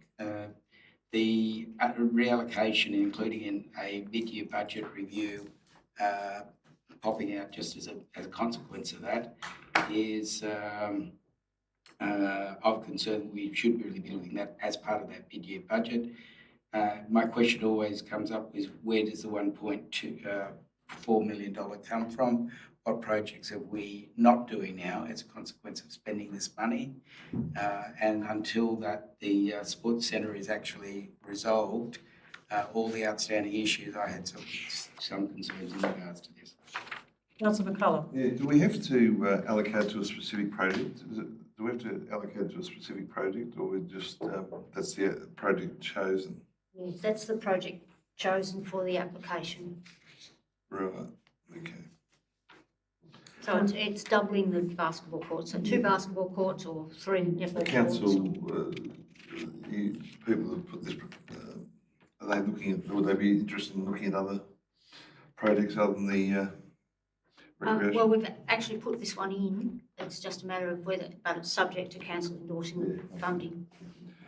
Councillor. I'll give you a lot of interest in that one. Councillor Lambert. That's what I just wanted to get some clarification on. It says there, should this funding application be successful? So The closing date was early October, so the application had to be put in, but it was subject to council approval endorsement. So if we don't endorse this tonight, then the application will be withdrawn? Is that what will happen? It would need to be, yes. No further discussion. I'll put Councillor Goss. I just in summing up, I mean, I haven't seen this come to a workshop. We haven't looked at it in any detail.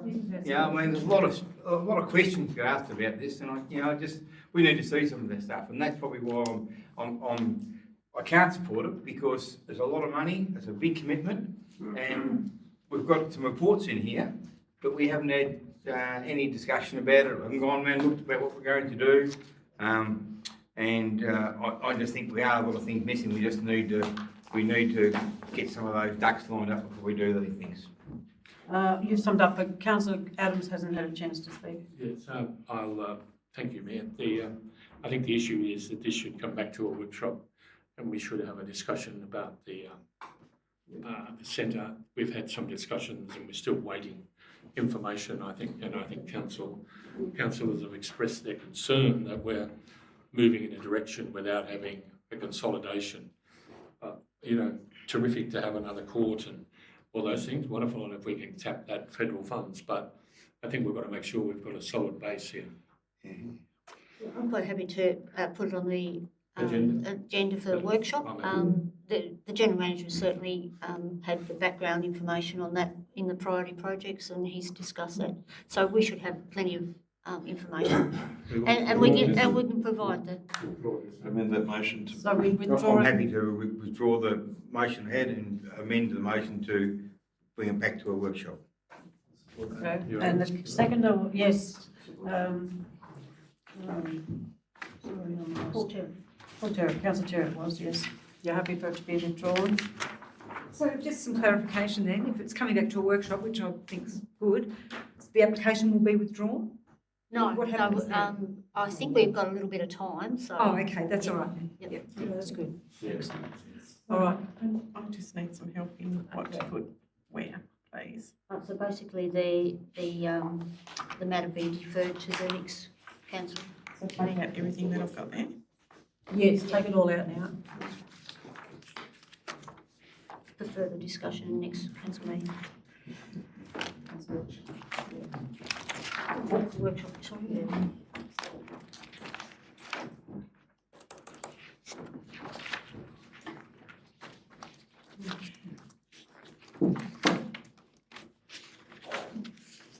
Okay, for discussion at the council workshop, I'll put that recommendation. All those in favour?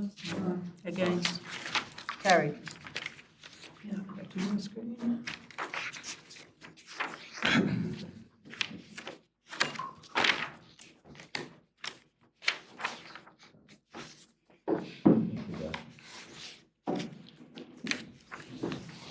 Okay, corporate services report, the monthly report financial statement. And the recommendation we receive and note the monthly financial statement for the period ending the 30th of September and authorised budget alterations as listed in item 4. Do you want to speak to? Look, I just mentioned the couple of budget alterations there. The Longford hydrology update investigation, that was going to cost an extra 50,000. So we were going to reallocate 2 small projects from Campbelltown, but unfortunately I forgot to put or somehow we've lost what projects they are, but they were 2 small projects at Campbelltown. I don't know whether the works manager can remember offhand. No, I think there was one at culvert crossing as you drive into Campbelltown, near Bond Street, crosses the highway. I can't think of the second one. Any questions from anybody? I need to move around to seconder, please. Councillor Adams and Councillor Terry. Excuse me, just some clarification, General Manager. So the projects I at think Campbelltown will replace the Longford hydrology one? No, look, I'd suggest that we just delete those and I'll bring it back next meeting so you know what projects are going to be transferred. Now, can you just explain to me where that is exactly? In Page 139. 139, okay. Middle 2 bits of red. Oh, yeah, got The it. 2 little pieces of red there, we just haven't identified. We've got the account numbers, but we haven't got the name of what they are. Okay, I'll put that recommendation. All those in favour? Aye. Against? Carried. Okay, the review of the policy, council allowances, travelling and other expenses. Now, can we separate the legal bit away so we can move this and do them separately, or I'll just leave the whole lot? Either way. I move that this be referred to a workshop. There doesn't seem to be an urgency to it. And we haven't discussed it in a workshop, given that we've only had this for a couple of days. I think doing it in a workshop would be a prudent way of going. Do I have a seconder for that? Councillor McCullough? There's no issues with that? Yeah, I don't have a problem if we have further debate, discussion. When's our next workshop? We've just referred to things now, I think. I presume they're both going to the next workshop because they are fairly urgently need a discussion. On Tuesday, the 5th of November.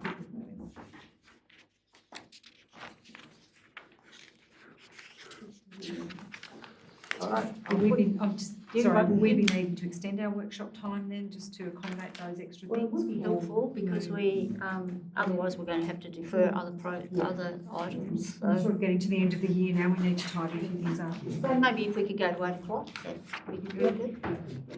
You're not having any representation, are we? We are early, yes, but we've already got them locked in, I think. Councillor Goss. Just at the workshop, are we going to discuss all councillors'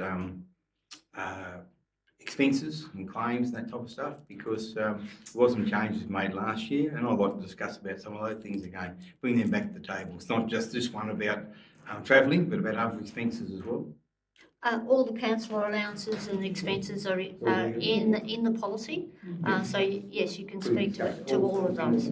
Yep. Great, thank you. Okay, I'll put the, sorry. Councillor Adams seconded. Councillor Terrett moved, Councillor Adams seconded. Andrew. Oh, I've got the wrong thing, sorry, beg your pardon. No, that's right. Councillor Terrett moved and Councillor Adams seconded. We move it to a workshop. That's correct? Okay, that's no further discussion. I'll put the recommendation. All those in favour? Against? Carried. That means we'll have to defer the next one as well, won't we?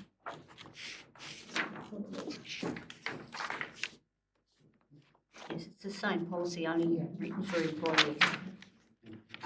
So the decision will happen in both. So we need a move and a second to defer that to Councillor Terrett, Councillor McCullough. I'll put the recommendation. All those in favour? Against? Carried.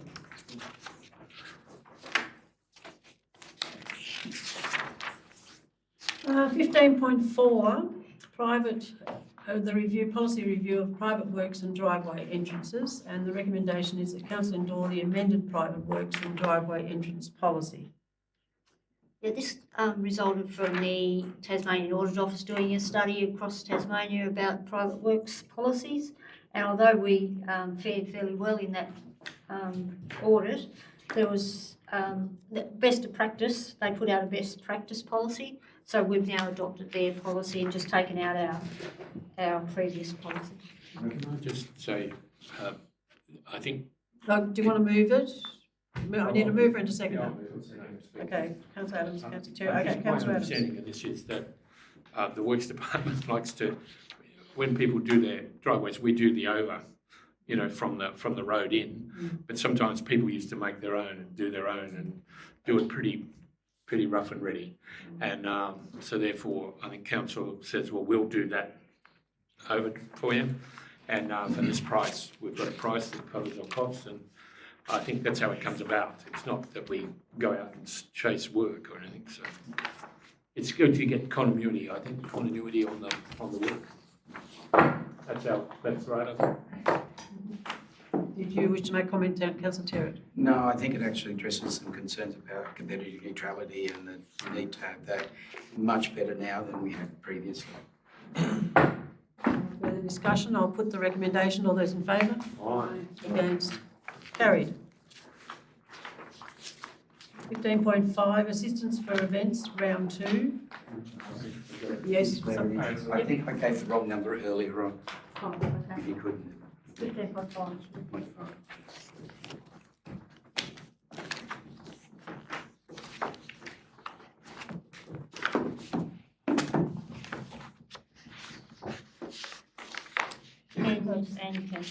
And Councillor Adams, yes. Now they'll only have We've only got it this week. 2, 3, 5. Yep. So we need to move them all and just be done with it, okay? Right, the recommendation is that we allocate round 2 event assistance as per that following schedule. All those, Councillor McCullough, you're moving. Councillor Goss, you're seconding? Yeah, I've got a question. Yes. Councillor McCullough first, though. If you wish to speak. Is that their application amounts they applied for, or is that what we just chosen to give them? Yeah, You've got their applications in. Yeah. Grant sought in that column, so that's what they've applied for, and then we've got, so if you look at the top one, Oh, okay. they asked for Sorry, 250. I'm with you. And, yeah, so we gave them 2,000, which is the maximum. Yep, fantastic. Councillor Goss? Yeah, just my question was about it's only about the Evandale Village Fair, which I'm really supportive of, but we've got a maximum of whatever the maximum is, $2,000 and something dollars, and they've got 3. Is that how do we justify that? I don't mind supporting them, but how do we justify it when they get more than the policy stipulates? I think if you look in the application thing, major events are the 3. Major events are 3. So what considers a major event? Well, I'd have to have the application form, but I can provide you with that. I reckon it's money well spent. These ones, isn't it? Yeah, no, I think it's a good thing. Yeah, it's probably on there. Hang on. Only form one. The wording is.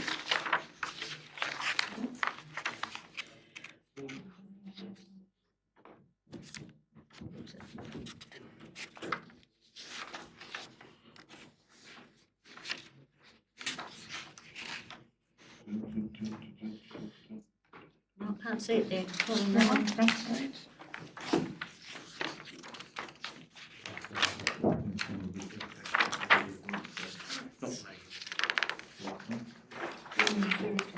Here it is, here's the outline. It's in the guidelines. You got the guideline?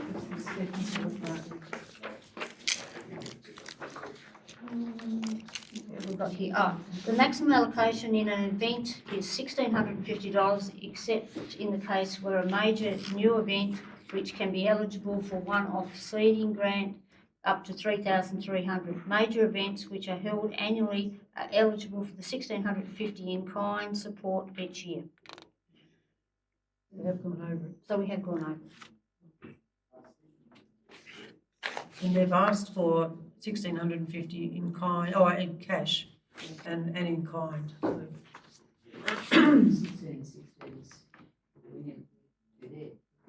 Because they're not a first year major event, they're an annual event. But And does it make a difference that they've asked for half of that is in kind?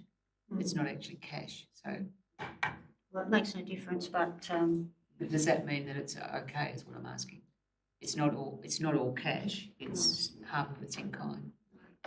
So that means, so just for my clarification, major events that happen annually, they can get 650 in kind and 650 no, cash. 1,650 full stop, plus the, we did allocate the 350, which was the old COVID grant, so it's really, they get $2,000 a year. So how come But if they're a new event, as those guidelines say, they get the 3. So is Evandale Village Fair a new event? No. So why they got It's 3 It's then? having a rebirth. Why they got 3? Actually give them some more money. Can't answer that question. No, I think they applied for that, and we've probably given it to Can we them. review those policies before we make that decision? No, I'm serious, we should bring that back to council, shouldn't we? Or we typically change it to $2,000. Or You can have I, to give Or we them might money. make a special, you can't make a special amendment. can Councillor Andrews. Sorry.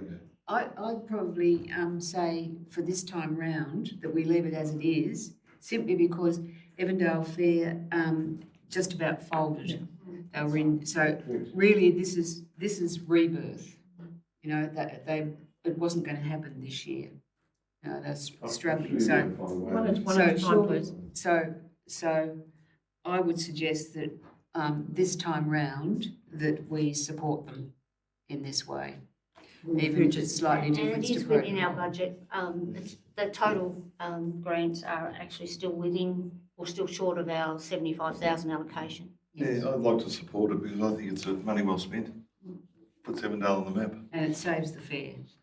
Correct. Councillor Goss, did you wish to say anything else? No, I'm all good with that. Okay. No further discussion. I'll put the recommendation. All those in favour? Aye. Against? Carried. That's what mine said. Although it's pretty dicey.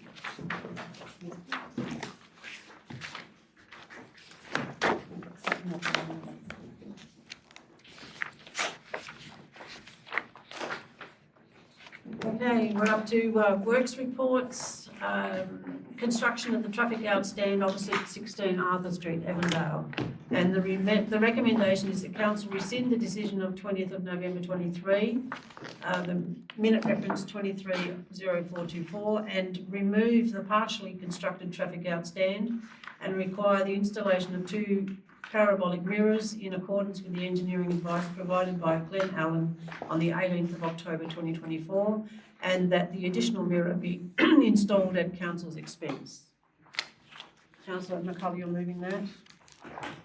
And Councillor Lambert, you're seconding. Councillor McCullough, do you wish to speak to it? Yeah, I got a call about this last week, Mayor, and when I voted for that, I didn't anticipate we're going to create a bigger problem. And once I found out what was going on, I spoke to Marie, or we talked to Marie, and she'd already had it under control apparently. And it's now no longer inconveniencing the neighbours. The trees under control, the hedges under control, and been looked after as we expected it would be. So this change is one for the better, I suggest. Councillor Lambert, did you wish to speak? Yes, I'd just like to say I think it's actually a very good thing that what we're seeing here is a whole group of community people working together to solve something. We've seen the people from 12 Macquarie Street actually trying to abide by council's original decision and doing the right thing there. An issue came up where it was going to impact somebody else, so they've got together with the council works department. They've come up with a great solution. We've got the engineer involved again. He's come up with a sensible solution. I think it's a win-win for everyone. And the hedge remains. Yeah. Happy night. No further discussion. I'll put the recommendation. All those in favour? Aye. Against? Carried. Okay, we're going to move into closed council now.